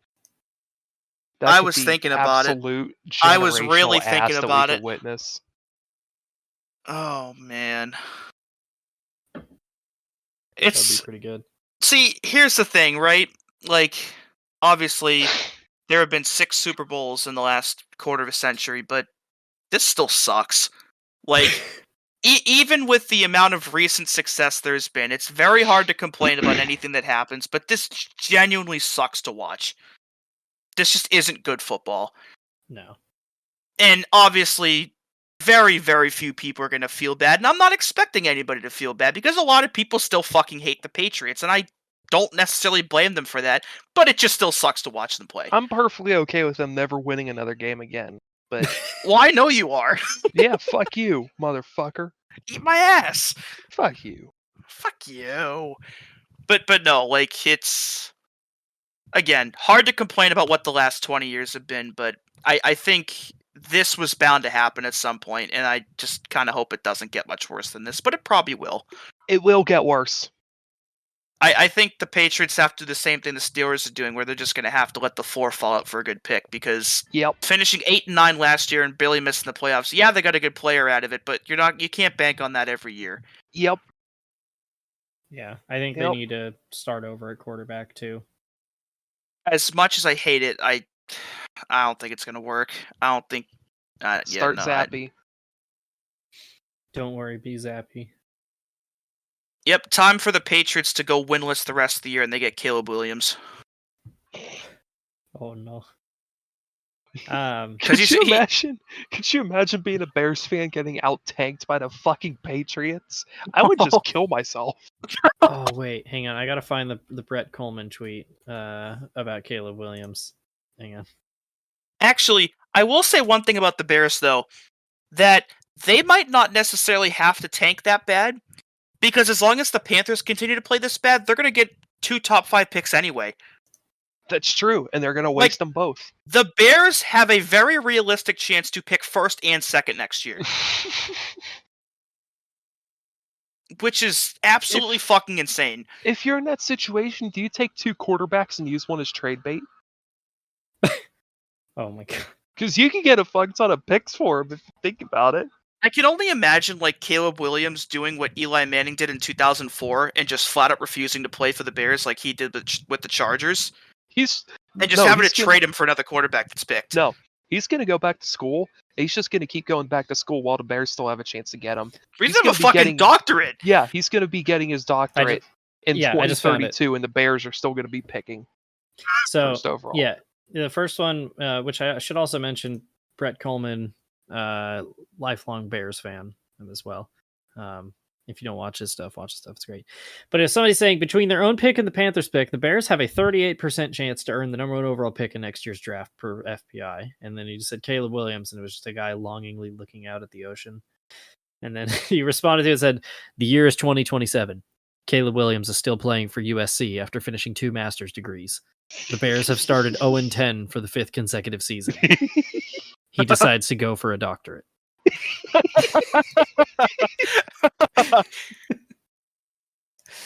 Yeah. Oh man. I'm not sure what the funniest situation would be if he did that, if he did an Eli, or he gets drafted and he just fucking sucks. He should unless the Bears like absolutely clean house and hire somebody cool to be their head coach, then I'd be like, nah, I'm not playing for you. If Matt Eberflus and his current coaching staff are still on the team at about February of next year or March of next year, I don't think it's going to come out in the draft. No. Oh boy. You know what team did find a quarterback though? The San Francisco 49ers. Also, the Cardinals did they ever? Too. Brock Purdy was 20 of 21 for 283 yards and a touchdown. I think he might be kind of good. He's all right. I think that McCaffrey guy might have something in him too. I don't know. Okay. How about that Brandon Ayuk guy? He finally had a breakout game, which like everybody's been like, "Hey, he can do this. He can do this." Well, he fucking did it. Yeah, he's like this year. He's basically been replacing Debo as their number 1 receiver too. Debo even play? I don't think so. Brock Purdy. Oh no, he had 3 rushing attempts, but he didn't get a reception. The fuck? Brock Purdy has out Tom Brady. Yeah, he is what I think 13-0 in the regular season now. That's something like that. That's like Roethlisberger in 04. He's lost a single game in his career, and that was the NFC Championship game. Yeah, and he attempted like 2 passes. Yeah, Like- and if he didn't get hurt, if he didn't get hurt in that game, who knows? Maybe they would have fucking won it. And We Um, could have had Josh Johnson or Phillip Rivers in the Super Bowl. God damn it! No, McCaffrey running a wildcat the entire time. Yeah, well, he could do that right now. But I mean, it's going to take a lot to stop this Niners team. Like, I think, obviously, I don't think them or the Eagles are going to go 17-0 this year. But it's going to be very, very difficult for someone to beat this team. That the Niners are the best team in the league right now, in my opinion. Yeah, they are. They definitely up are there. good everywhere. They are the best team. Yeah. For what it's worth, though, the Cardinals did hang in there for a lot of this game. They did. They had a couple of missed opportunities that could have made this like a 1-score game, but Josh Dobbs wasn't even that bad. yeah, I'm pretty sure the 49ers only had 6 possessions as well. Like, this was not a very, like, it was just both of these teams just chewing clock the entire time. Yeah, the 49ers faced 5 third downs. That is ridiculous. Like, the Cardinals obviously are 1-3, but I still don't think really anybody expected Josh Dobbs to be playing even at the level that he is. Yeah, he's like an above average starter right now. Yeah. The rules. Like, I almost wonder if they're just going to let Kyler sit the season and just let Josh Dobbs do it and just see what the fuck happens. Not a bad idea. Let Kyler walk. Because let's be honest, he hasn't done much. I don't know about Good that. luck trading that contract. Because it's an albatross. Put up some numbers, but like, I mean, you got to remember that like Cliff Kingsbury was his coach, and Cliff Kingsbury is the definition of failing upwards. I think if you were to move on from Kyler, there are definitely people who would trade for him like immediately. Oh, for sure. I think the Patriots the raw should. talent is absolutely there. I think a team could definitely be stupid enough to trade for him. I would be okay with the Patriots trading for him because I don't know how much longer I want to watch Mac Jones for. What's the worst that could happen? Yeah, it's not going to get worse. Well, what maybe- game was he hooked on? Was it Warzone? Call of Something Duty. like that. Yeah, Warzone. I don't know, man. I don't keep up with video games. Maybe. Imagine the Bears trading Justin Fields for Kyler Murray. That would be good for the Cardinals, even. That might be beneficial for both of them. Yeah. Might just Hey, be like a do it, purely bitch. lateral move. Yeah. I almost want to see it happen now. Just fuck it. See what they do. But Just imagining Justin Fields' eyes lighting up like a puppy about to be adopted when he learns he's getting traded and it's to fucking Arizona. No. I've won, but at what those cost? ASPCA commercials with Sarah McLachlan over just like pictures of Justin Fields. She's holding a Justin Fields in her lap. Angel. No, she just records the commercial with the fucking Justin Fields jersey on. God. Yeah, and that was 49ers Cardinals. How about it? Yeah, not a lot to say about this game other than the Niners just fucking good. Yeah. Another team that was surprisingly good was the New York Jets. They almost lost. beat the Kansas City Taylor Swifts. Yeah. Zach Wilson played well. This was the weird. first game, I think, ever in Patrick Mahomes' career in college or the pros that his opponent passed for more yards than he did. And also threw for more touchdowns. What the fuck? And it was It's Zach Wilson on the Jets. Dude, He wasn't even supposed to be starting this game. Wait, what was it? Don't you mean Taylor Swift on the Chiefs? True. But he wasn't even supposed to be starting this game. The NFL put this on primetime because everyone's like, "Holy shit, Patrick Mahomes is finally going to play Aaron Rodgers," or so you thought. I will say, because we were very critical of Robert Saleh for saying that like Zach Wilson gives us the best chance, and we were like, why are they sticking with him? Well, credit where credit's due. It looked like it paid off because like it wasn't a disaster class to start. It was just like the Jets were struggling on offense, and then the Chiefs got out to a 17-0 lead, and then there was They took some... their gas off their gas off the foot. I mean, you know what? I'm just gonna stop talking now. Yeah, fuck it. There were some questionable calls that helped get the Jets back into it, and they took full advantage of it and entered halftime down 20-12. And then the drive out of halftime, where Zach Wilson was 5 for 5 passing, and all 5 passes were beauties, threw a touchdown, and then scrambled for the 2-point conversion. And it was like, holy shit, Zach Wilson is straight up outplaying not Travis Kelce, straight Taylor up Swift. outplaying Taylor Swift, yeah. And then the refs were like, oh wait, we're supposed to be helping the Chiefs, not the Jets. And then, yeah. That motherfucking goddamn or the lack of a holding call at the end. My God. The play for that, Juwan Taylor, who's been very maligned this season, just straight up tackled Jermaine Johnson on a pass rush, and they got flagged for holding, which erased a 15-yard scramble by Patrick Mahomes. So the very next play, Jermaine Johnson moves to the other side and gets just so blatantly held right in front of the official. For like 10 seconds. And it opens up Mahomes to scramble 25 yards on a 3rd and 23, and everybody's like, holy shit.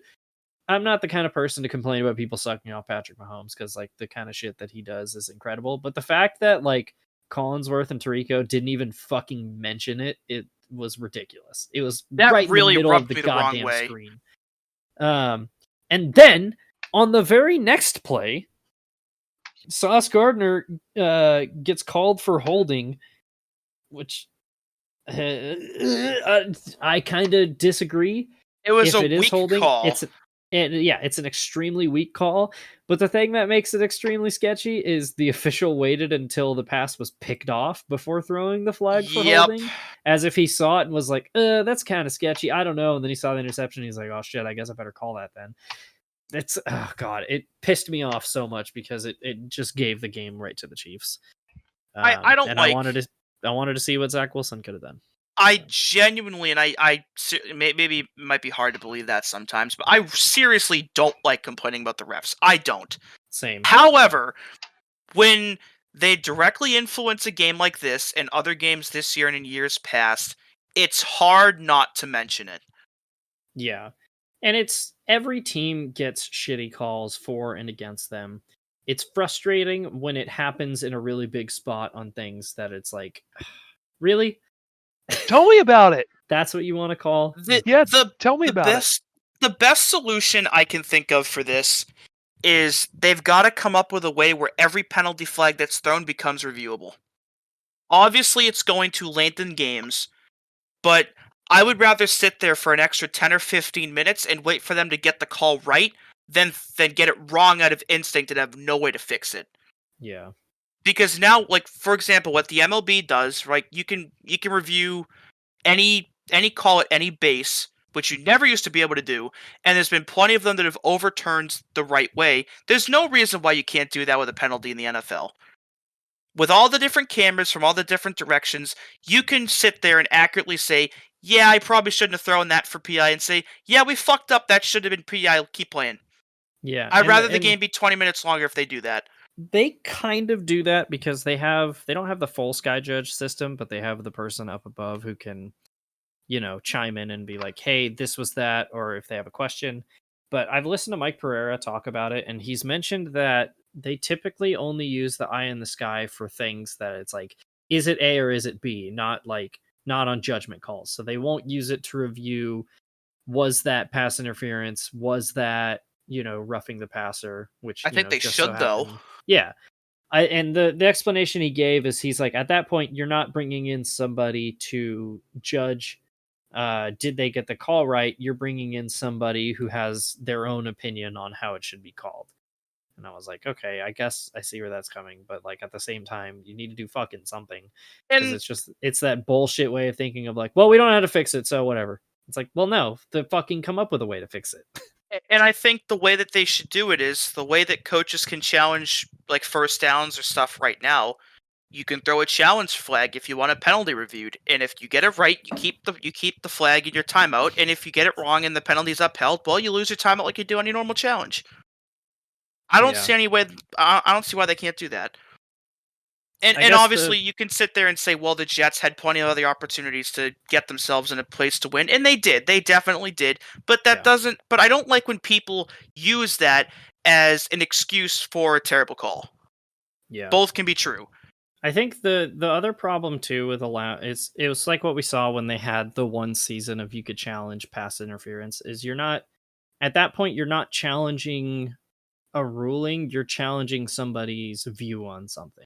And like, as we know, the refs don't like to be called out. And so you're basically throwing a challenge flag and saying you're wrong and bad and you suck at seeing things. Yeah. Which is why it should be it should be an independent guy up in the sky that their face isn't seen for the entire broadcast. That's not going to go on an ego trip if their shit gets overturned. Yeah. It just sucks because like Zach Wilson was actually playing well, and I wanted to see what could happen if given, one last shot with the ball. Like, is this your moment finally? So, regardless, though, I think this was single-handedly the best game of his career. Easily. Yeah. So. And also, the camera pans to Taylor Swift 17 times. Can we not do this anymore? How many times did it pan to Aaron Rodgers, though? There was actually somebody keeping track. I think it was 17-14 was the final score. Which, fittingly, extremely normal football score.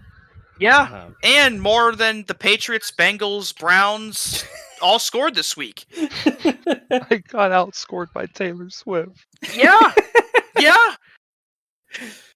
Oh my god. Now in at quarterback for the Cincinnati Bengals, Taylor Swift. Also, I'm disappointed. Maybe I missed it, but I never heard Welcome to New York, which would have been the perfect song to play because Taylor Swift was there and they were in New York. The fuck NBC, get on it. No, they were in New Jersey. Shut up. I also like how Brittany Mahomes just looked completely fed up half the time they panned over to her. Yeah, she wasn't having a great time. You know who else wasn't having a great time in MetLife Stadium? The New York Giants. Okay. Now, 2 out of the first 4 weeks of the season, we've had back-to-back shit fests at MetLife on primetime. Can we not? Well, I got news for you. Oh God, is it again? Well, it's 2 weeks from now. Oh, okay. Are you fucking kidding me? At least, not this week, but next week, the Giants are on Sunday night. Oh, no. Why are the Jets and Raiders on Sunday night? What the fuck? Oh, no. Yeah, the Giants play the Bills on 2 Sunday nights from now, and yeah, the Jets and Raiders are on Sunday night on fucking November 12th. Week 8, Sunday night, Bears Chargers. Oh! Oh, by the way, week 7, or not week 7. Yeah, week 7, Jets at Giants. That's gonna be a CBS game too. Oh god! We might get Kevin Harlan or Romo on that one. You will get Beth Mowins, and you will like it. Fuck off! Don't put that evil on me. Oh my god! I feel like if anybody can snap the Bears' losing streak, it's the Chargers. But anyway, how about this Giants game? Yeah, so this is twice the Giants have played at home, both in prime time. And both were absolute ass whippings. They've been outscored 64-3 at home. Yeah. What was they lost 40-0 to the Cowboys, and they lost 24-3 on Monday night. Wait, I'm gonna crunch some numbers real quick. Hang on, because there was a stat they read on this game about how they've been outscored in the first half this season, and it's truly absurd. So they gave up 26 to the Cowboys and scored 0. In the first half. In week 2, they gave up 20 to the Cardinals and scored 0. So, my god. Week 3, when they played the 49ers, they gave up 17 and scored 6. And in week 4 against the Seahawks, they gave up 14 and scored 3. So they have been outscored 67-9 in the first half of games this week or this season. There are 2 teams through the first 4 weeks that have not run a single offensive play with a lead. They are the Giants and the Jets. Oh wait, did they win on a walk-off field goal against the Cardinals or what? They must have. Oh, they must have kicked the field goal and then And ran out the clock on the Cardinals. That's what it was. Okay. And the Seahawks also had 11 sacks in this game. 11! Which is notable for 2 reasons. One, it's tied for the team's most in a game ever. The other notable thing is that the other game that they did it was in 1986. The Legion of Boom defense never got this many sacks in a game, but this defense did. Wait, I think I know. Was that 1986 game the Eagles? It might have been. I think I looked it up last night. I think it may have been the Eagles. Because that was, I believe, the season that Randall Cunningham got sacked into oblivion as a rookie. But it just blew my mind that, like, the Legion of Boom Seahawks, like 2013-2014, is one of the greatest defensive units in NFL history. And they never put up the numbers that this defense did. That's how bad the Giants' offensive line is right now. The worst part, too, is sack number 11 was with, like, 5 minutes left in the fourth quarter. Dable left Daniel Jones in this fucking ass whooping that long. Our other what the football moment of the week. They left him in the whole game. We got, like, how many plays was it out of? No, yeah, none. I thought Tyrod Taylor came in. He didn't. Yeah. Nope. Fucking. I don't like Brian Dable. Also, that's just bad coaching. That's just coaching malpractice. It's bad. It's just bad. I need to look something up really quick because I would also like to say the Giants special teams coordinator needs to be fucking fired. They had I think it was 4 or 5 penalties on special teams on Monday night. They looked completely undisciplined, and I just don't know what the hell they think they're doing. And for what it's worth, the Giants special teams coordinator Thomas McGaughey has been their special teams coordinator since 2018. Which I believe was Pat Shurmur's first year as their coach. I think so. So he was special teams coordinator for Pat Shurmur and Joe Judge, and he was retained again by Brian Daboll. Why? Probably just like can't find him in the office. It's just like, do we have a special teams coordinator? Has anybody seen him? Yeah, this game was extremely bad. Daniel Jones had a pick 6 on the goal line to Devin Witherspoon. That one was bad. Devin Witherspoon looks to be a great pick too, by the way. Yeah, Geno Smith got hit kind of dirty, like late out of bounds, and was pissed off, and I think like twisted his knee a little bit. He should be fine, but he was John at the Giants sideline, and then John at at Giants players on the field. Oh, we got Drew Lock! Yeah, we got Drew Lock Cock Lock again!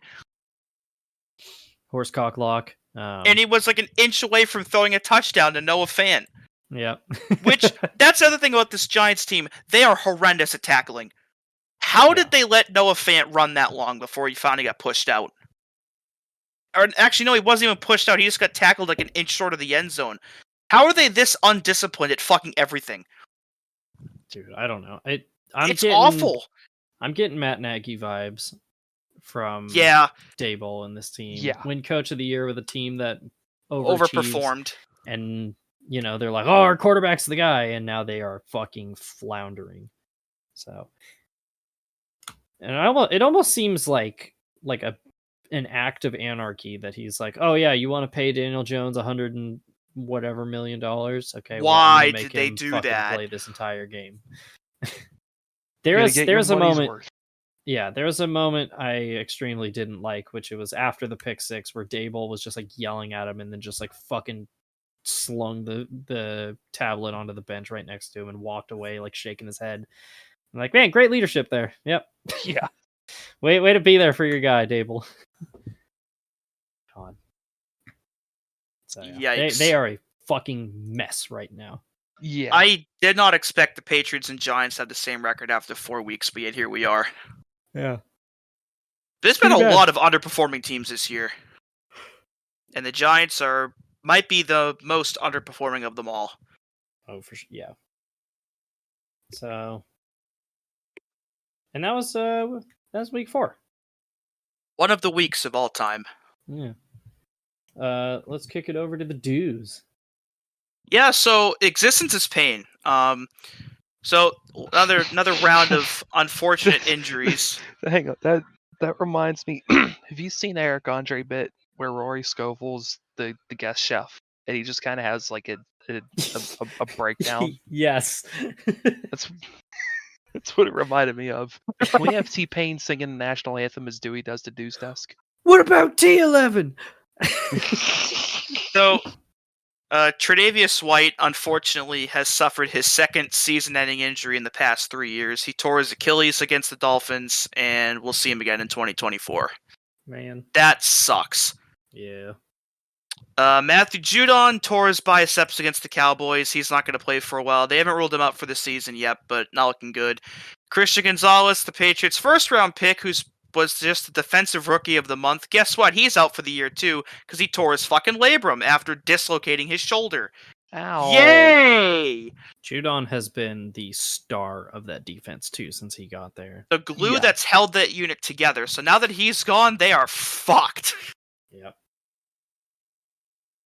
And the Packers put David Bakhtiari on IR because I guess his knee from 3 years ago is still bothering him. He just had his another surgery.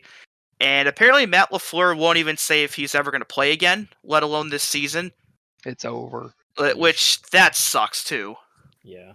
And it's a huge blow for the Packers, who really need him right now because their O-line hasn't been great either. No. Yeah, and Bakhtiari, too, was on, like, pace for first ballot Hall of Fame status, and so it's such a bummer to see his, everything to come derailed like it has.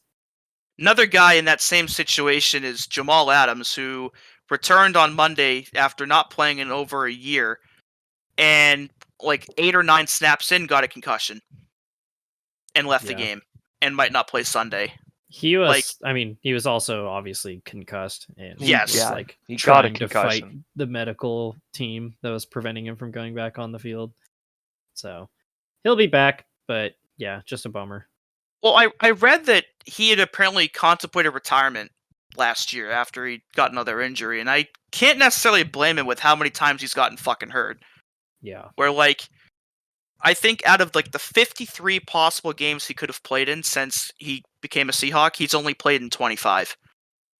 He's missed over half their Yeesh. games since he got there. That's man. It's Yeah, rough. that's bad. So, Yep. obviously, the Patriots have a gaping hole at defensive end and at cornerback, and they addressed that hole at cornerback by trading for J.C. Jackson, who previously played for the Patriots from 2018 to 21 and won the Super Bowl with them as a rookie in 2018. Signed that huge contract with the Chargers this offseason, or last offseason. It hasn't gone great for him at all, and the Chargers just traded him for a 7th-round pick. You can never leave, JC. Or no, You it was a always 6th-round come pick. back. They sent a 7th-round pick with him, and the Patriots sent a 6th-round pick in return. So, J.C. Jackson gets to replace Christian Gonzalez, and thankfully I don't have to watch a Patriots game where Miles Bryant is the top cornerback, because I would have eaten a fucking shoe before doing that.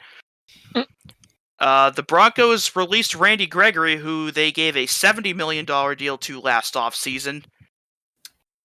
That didn't work. Basically barely played, too. And I'm Yeah. pretty sure he was injured basically the entire time he was in Dallas, too. Which is a bummer, because, like, when he's on the field, he's fantastic. He's just never on the field. And the Raiders released Chandler Jones after he had gotten arrested. I think he was arrested like a day or two after last week's podcast, and I don't know what the like specifics are with that. All I can say is I hope he gets the help that he needs. Yeah, I can't remember what all it was we talked about, but if I recall correctly, I think Chandler Jones did have some like mental health struggles when he was with the Patriots previously, which is why he ended up going to Arizona. Yeah, there was that whole thing. I think it was something related to when he got caught with the synthetic marijuana here. Yeah. Whatever year that was, I think it had something to do with that, maybe. But I don't think it is a oh yeah, he had a bad reaction to synthetic marijuana. yeah, that's what it was. I don't think it's a CTE thing. I think he just has some form of some kind of mental illness that's been untreated, because like he's struggling with something right now. Like Yeah. Because he claims he was hospitalized against his will, and it's and then there was the video he posted where he was like saying that Aaron Hernandez didn't kill himself and started crying or something. Like it's getting concerning now. yeah. So I'm just obviously hoping he finds the help that he needs, Yeah. because like Chandler Jones is a fantastic football player, and I'm sure he's a great dude as well. I mean, everybody in the Raiders organization seems to really like him. It's just he's dealing with something. So Yeah, great dude, great football player, but this is way bigger than that. So hopefully he can get all the help and treatment that he needs to just live normally. Honestly, fuck football. Just live. Live his Like, life, yeah. yeah.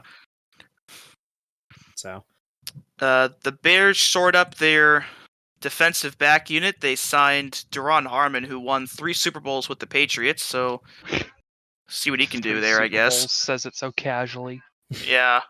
oh, he only won fucker. 3 of them. Yeah. Oh. And the Rams gave Tyler Higbee a contract extension for 3 years and $30.5 million, $17 million of it guaranteed. Cool. Pretty good deal, honestly, for the player he is. Yeah. And that be the news, man. Hell yeah. Let's kick it over to pick they thems, where I don't have a sound effect to play for this. Oh my God, it's so juicy. There we go. We got some right. good matchups, starting with Thursday night Bears Commanders. Commies. Commies. Come on. If the Bears win, I'm eating a shoe. You're also not going to hold me to that. I don't give a fuck. Oh yeah, wait. Let me talk about how last week went.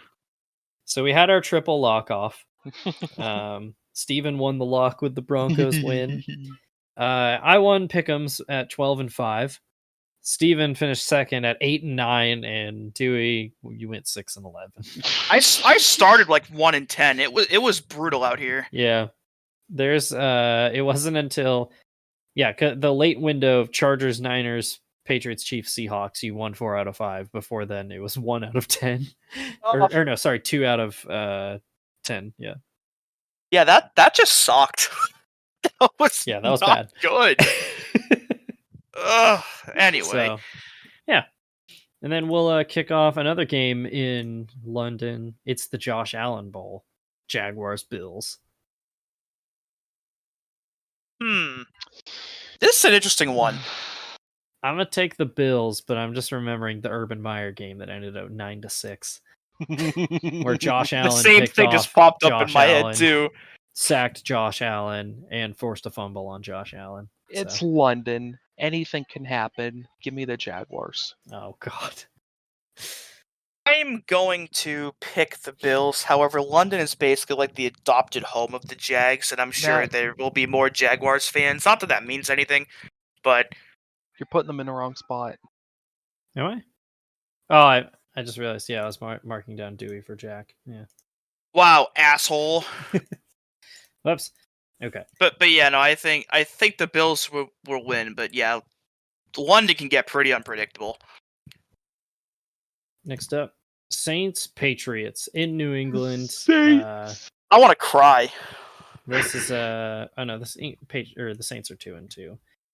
I will always pick the Patriots, ride or die, but give me the Aints. I'm not really looking forward to this.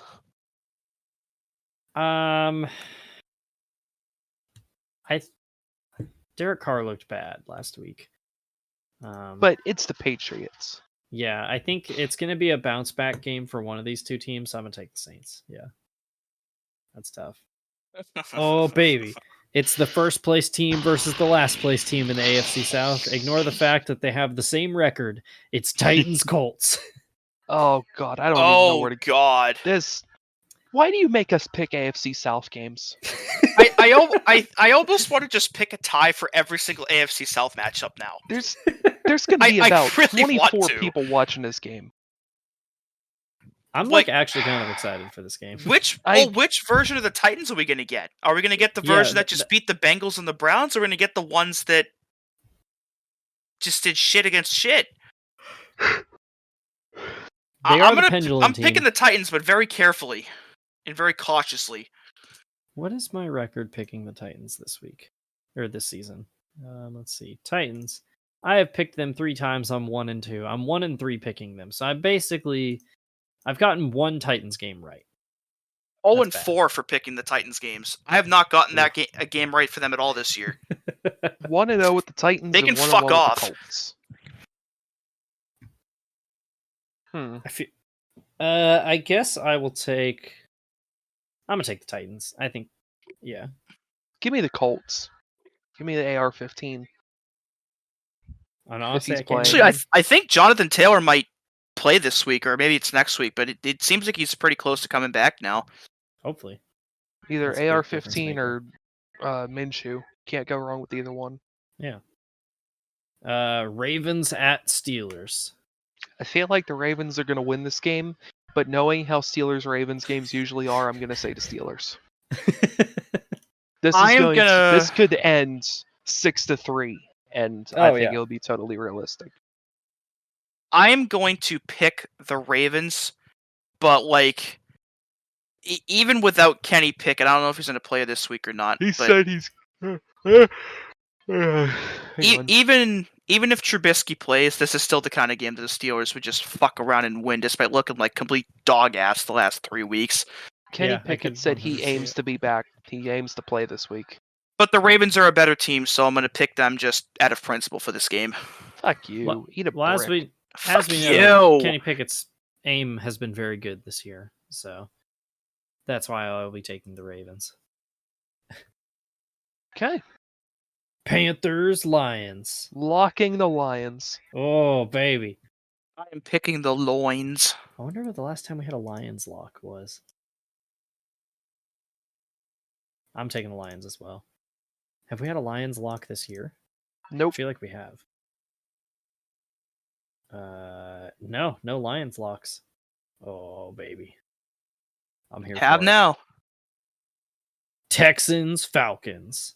This Texans. is the this feels like a loser goes home type of game. I'm gonna pick the Texans. If Can't you are believe the I'm Texans, picking them on the road, but we are. yeah. If you're the Texans, go win this game and keep your upwards momentum. If you're the Falcons, do you want people to believe in Desmond Ridder? Well, you better fucking win this week. That said, I will also be taking the Texans. So I think the Falcons could win by 30, and people still wouldn't believe in Desmond Ridder. yeah, he'd be like 6 of 8 passing. Before we pick the next game, I want it to be noted that we just picked with the Lions and the Texans consecutively. That has to be noted. I have a feeling we're gonna do it again. It's Giants Dolphins. Locking the Dolphins. Yeah, the Dolphins are gonna score 100. Yeah, come on. If the Giants win, I swear to fucking God. I Yeah. swear to fucking God. If the Giants win this game, it would be really funny. It would Oh be my really God. funny. And it would also help the Bills, but whatever. I'm just thinking about how many points they've given up so far this year. Ugh. Well, that's the thing with the Giants. They could score 40 in this game but give up 70, so it won't fucking matter. Yeah. Except they won't score 40, they'll score 6. No, they'll score probably 6 or like Yeah. 8. It's going to be like, Oh, let's see, we'll call it like 39-7. I'm going to say that. yeah. Bengals at Cardinals. Cardinals. Bengals. I hate that I have to think about this. I'm going to take the Cardinals, though. They're just a better team right now. I mean, their Which only is win, fucking insane. the Bengals' only win was a like supreme defensive effort and where Joe Burrow did like just enough to beat the Rams. So they need to take Joe. I know it's been said they got to take him out for a fucking game. Jesus Christ. Yeah. Who's their backup? Is it Let's see. fucking Logan Woodside? I think. Who? Is it him or did they bring McCarron back or did he sign somewhere else? I think he signed McCarron. somewhere else. Jake Browning. Oh my Jesus God. Christ. Okay. McCarron is the practice squad for the Bengals. Wait, what the fuck? Jake Browning's from Folsom? That's where my mom's from. Yeah, he was the quarterback for Washington when they made the college football playoff. Huh. He was pretty decent in college, but just hasn't really had an opportunity in the pros yet. Who knows? Maybe if Joe Burrow finally gets fucking hurt, or they take him out like they should, maybe he'll play. Who knows? Logan Woodside is on the Falcons. Oh God. No. I wonder what other famous people are from Folsom. Spider Jorgensen. Who? He was a baseball player in the 40s. His name is Spider. Brennan Pools from Folsom? What the hell? Yeah. That makes Hold sense on. with all the mid coming from there. Did you say Spider? Don't tell Garrett. Maybe that's why he's Wait, not on I here. thought Brennan Poole was from Texas. Hey, shout out Garrett, by the way. Garrett has as many wins this year as the Bengals do. I'm pretty sure Bad grammar. he was raised out. He was born in Folsom and lived there until he's 7, and then he moved to Houston. What the fuck? Dude, Ray's gonna lose. Okay, hang on. So this is a little bit of Oofside's lore. Ray Tustin, friend of the show, the world's only Brennan Poole super fan, basically from the same area as Ray. Well, guess what? Ray and I have the same birthday, so he's the two of us have the same birthday, and Brennan Poole's from both of our hometowns. That's weird. All right.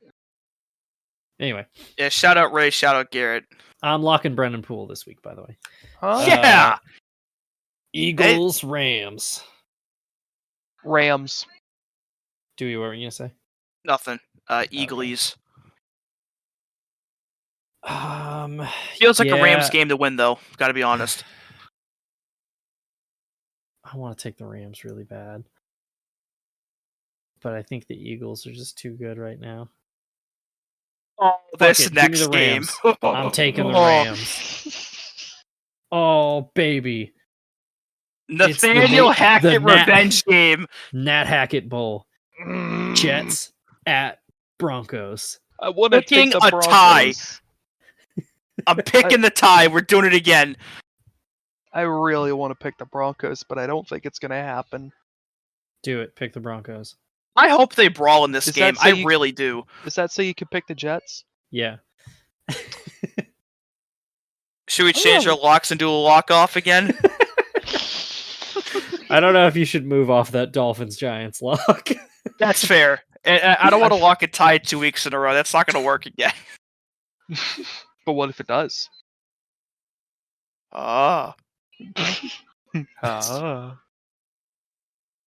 See, the matchup with this is you're going to have the Broncos defense versus the Jets offensive line, which is the stationary force versus the moving object. Like the stoppable force versus the movable object. Yeah. The Jets defense, though, is actually pretty good. So I think whoever wins, this is going to be a low-scoring game. But the Broncos' offense is pretty good. Russ has been good the last couple weeks. He has, yeah. Don't care. I'm still picking a tie. Fuck it. I don't give a shit.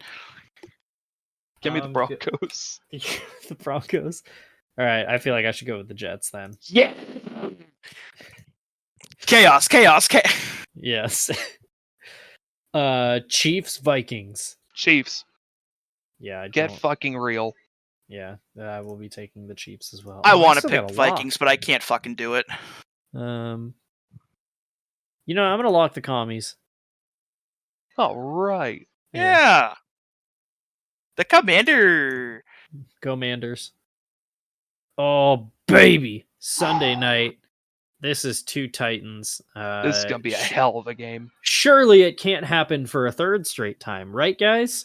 It's Cowboys 49ers. Finally, some good fucking primetime football. Give me the Niners. I think the 49ers will win, but I gotta pick the Cowboys. So If you don't pick your own team out of principle, go fuck yourself. yeah. That has to be a rule on here. You're always gonna pick your own team. Give me the Cowboys. Oh shit. This might be the game of the year, honestly. Yeah. Oh yeah. Could be, definitely. And then finally on Monday night, Packers at Raiders. Why is this a prime? Why? Who Wait, decided to give the Raiders 3 primetime games in the first 6 fucking weeks? You're telling me you're not excited for Jordan Love at Jimmy Garoppolo. Don't you Or mean potentially Aiden O'Connell. Oh my god, dude. I me will the be Raiders. taking... Oh, God. This is the exact kind of game that they win. You know what it is? Yeah, I'm thinking about that 2021 Week 1 game against the Ravens, which was just where they won and then they lost and then they won again in overtime. I'm gonna pick the Packers, but I really don't want to pick this game. This almost has tie energy. It kind of Maybe. does. I'm thinking about it. I don't know about a tie, but I think it could go to overtime. Yeah, actually, yeah, no, you're asking Josh McDaniels to not lose in overtime. Give me the Packers. That's an impossible task. If you could tie Yes. in regulation, absolutely. Josh McDaniels would have been a beast in 1967. Yeah. We're not messing with any of that newfangled overtime nonsense. True. Overtime's a fad. It'll be gone within a couple of years. Yeah. True. All right. All right. And that is pick the M's. Our locks are the Lions, Commanders, and Dolphins. Just as we drew it up. Yeah. Imagine going back 3 years and saying those were our 3 locks when we started this podcast. Well, one of them wasn't even called that 3 years ago, Yeah. so that'd be really unbelievable. Fuck is a commander? I'm pretty What sure the in fuck? 2020 I predicted the football team to go 0-16. The San Antonio Commanders, they're an AAF team. What are you on right now? That league's not still around, silly. Shout out Mike Bercovici. True. Did we ever Alright. talk about the USFL XFL merger that's going to happen? Who I don't think we cares? did. What if we did offsides for that? I'm like, It's for okay, but like, XFL. on like an almost semi-serious thing, I wish that all those people would get their fucking shit together and actually try to make a football developmental league for the NFL. Yeah. Honestly, like when they announced this, that's what I always saw happening was the two leagues either playing their own Super Bowl or eventually merging, because it's like you can't have two competing leagues that are both trying to be the number 2 league. Like it's not going to work. Yeah. Yeah, I just, again, like the way you can, like, I don't know, I feel like at some point, not right now, but maybe down the road, they can kind of expand the amount of teams in it and try to get the NFL to fund some of it. And we can end up in a situation where, like, each NFL team has, like, an affiliation with one of those USFL teams, and you can actually call guys up or send them down during the season or something. So basically, I think, like, wrap the minors practice and squad into MLB. that. Yeah. I don't think that'd be bad. Then the practice squad guys can actually play football every week And get reps. I and mean, not just sit there. Yeah. Yeah, maybe. Yeah, I'd be down for that. I don't know. Just food for thought. Maybe. Food. I'm hungry. Food. Did we have anything we wanted to put on Dunyan Rings? Yeah, speaking of Giants. food, yeah. Oh, The yeah. I'm Giants down. are fucking Dunyan rings. Yeah. Mac I'm Mac okay with that. Jones. Yeah, I think Mac is. I'm not ready to put the done. Patriots as a whole on there yet, but Mac Jones definitely. Yeah. Maybe next week. We can put the USFL and XFL as separate entities on Dunyan Rings. Oh yeah. Hang on. Yeah. What else could you put on there? Entities. Let's see. Enron is Dunyan rings. Yeah. Oh, Yes! yeah. Enron is definitely Dunyan Rings. Yeah. Oh no, I think Theranos they as could come well. back in 2003 with a new management team. Yeah. Yeah, the stock price is going to go back up, you guys. Just Yeah. you wait. And Ron Hubbard. Enron is entering broadband. It's going to happen. Okay. Yeah. Theranos is also Dunyan Rings. I think we can put. FTX. Oh yeah. I think we can put the Lehman Brothers on there. Yep. Lehman Brothers. Yep. Is Nikola still around? Are they still trying to make trucks? Who? Nikola. Jokic. No, they were an electric semi truck startup that like tried to piggyback off of Tesla and ended up being a massive fraud. Nikola to start delivery of hydrogen trucks within a few weeks. From Reuters, Nikola semi-truck catches fire in second incident in a week. No. Nikola trucks can't stop catching fire as fourth fire occurs. But here's the thing. They've actually made some of them. So the only time we ever saw a Nikola truck moving was it rolling down a hill. And them saying like, yeah, look at it pull that trailer. That's insane. Yeah. So no, I don't think we can put them on Dunyan Rings yet. There's Not still yet. a chance. Yeah. They've Just actually looks like a budget Scania. Yeah, they're like actually making the hydrogen fuel cell. Holy shit. Yeah. Oh, We put catching the energy on Dunyan Rings. Nah, because we're not done with that. Yeah. Oh, we're not. Oh, okay. Nah, we're still going. And UMass. Oh, you could put Meyer Shank Racing on Dunyan Rings. Oh, we can. Because they did close their IMSA team. Yeah, I maybe like don't how- inflate your tires too much. I like that Dunyan Rings is when we talk about like non-football stuff most of the time. Oh, I but think speaking that's a of good actual thing. football stuff, we forgot our sicko pick of the week for college because Oh, now that's shit. the thing again. We got 1-4 Northern Illinois traveling to the tundra of Ohio to play 1-4 Akron. I think the loser of this game has got to go on Dunyan Rings. All right, who do Absolutely. we got? I'm putting it on the show. I'm putting it on the pick'ems sheet. Oh. I think Akron's quarterback actually just got hurt for the year, so I'm gonna pick Rocky Lombardi and the Huskies of Northern Illinois. Okay. Oh no, hang on. It's not me. It's not working. It won't let me input it on there. Wait, I know how to fix this. Hang on. Hang on. View, show. How do I view the hidden tabs? Whatever, I'll just type it somewhere else. We'll figure it out. Okay. Just put it on a sheet. Dewey's taking Northern Illinois. I guess I'll take Akron. Give me NIU. Since you're dumb enough to take Akron. It's a shame you can't tie in college football anymore Yeah. because we bring it can't back. do a lock off with this. Yeah. And that was Oofsides. All right. Yeah, Any closing thoughts? football. Trying to think of something. Football. Mac and cheese. Yeah, football. You know what? Now that you say that, yeah, football. Football. What's better than this? Guys being dudes. True. Oh, yeah, I'll put Steve Adazio on Dunyan Rings. How do I spell that? Addazio. Yeah.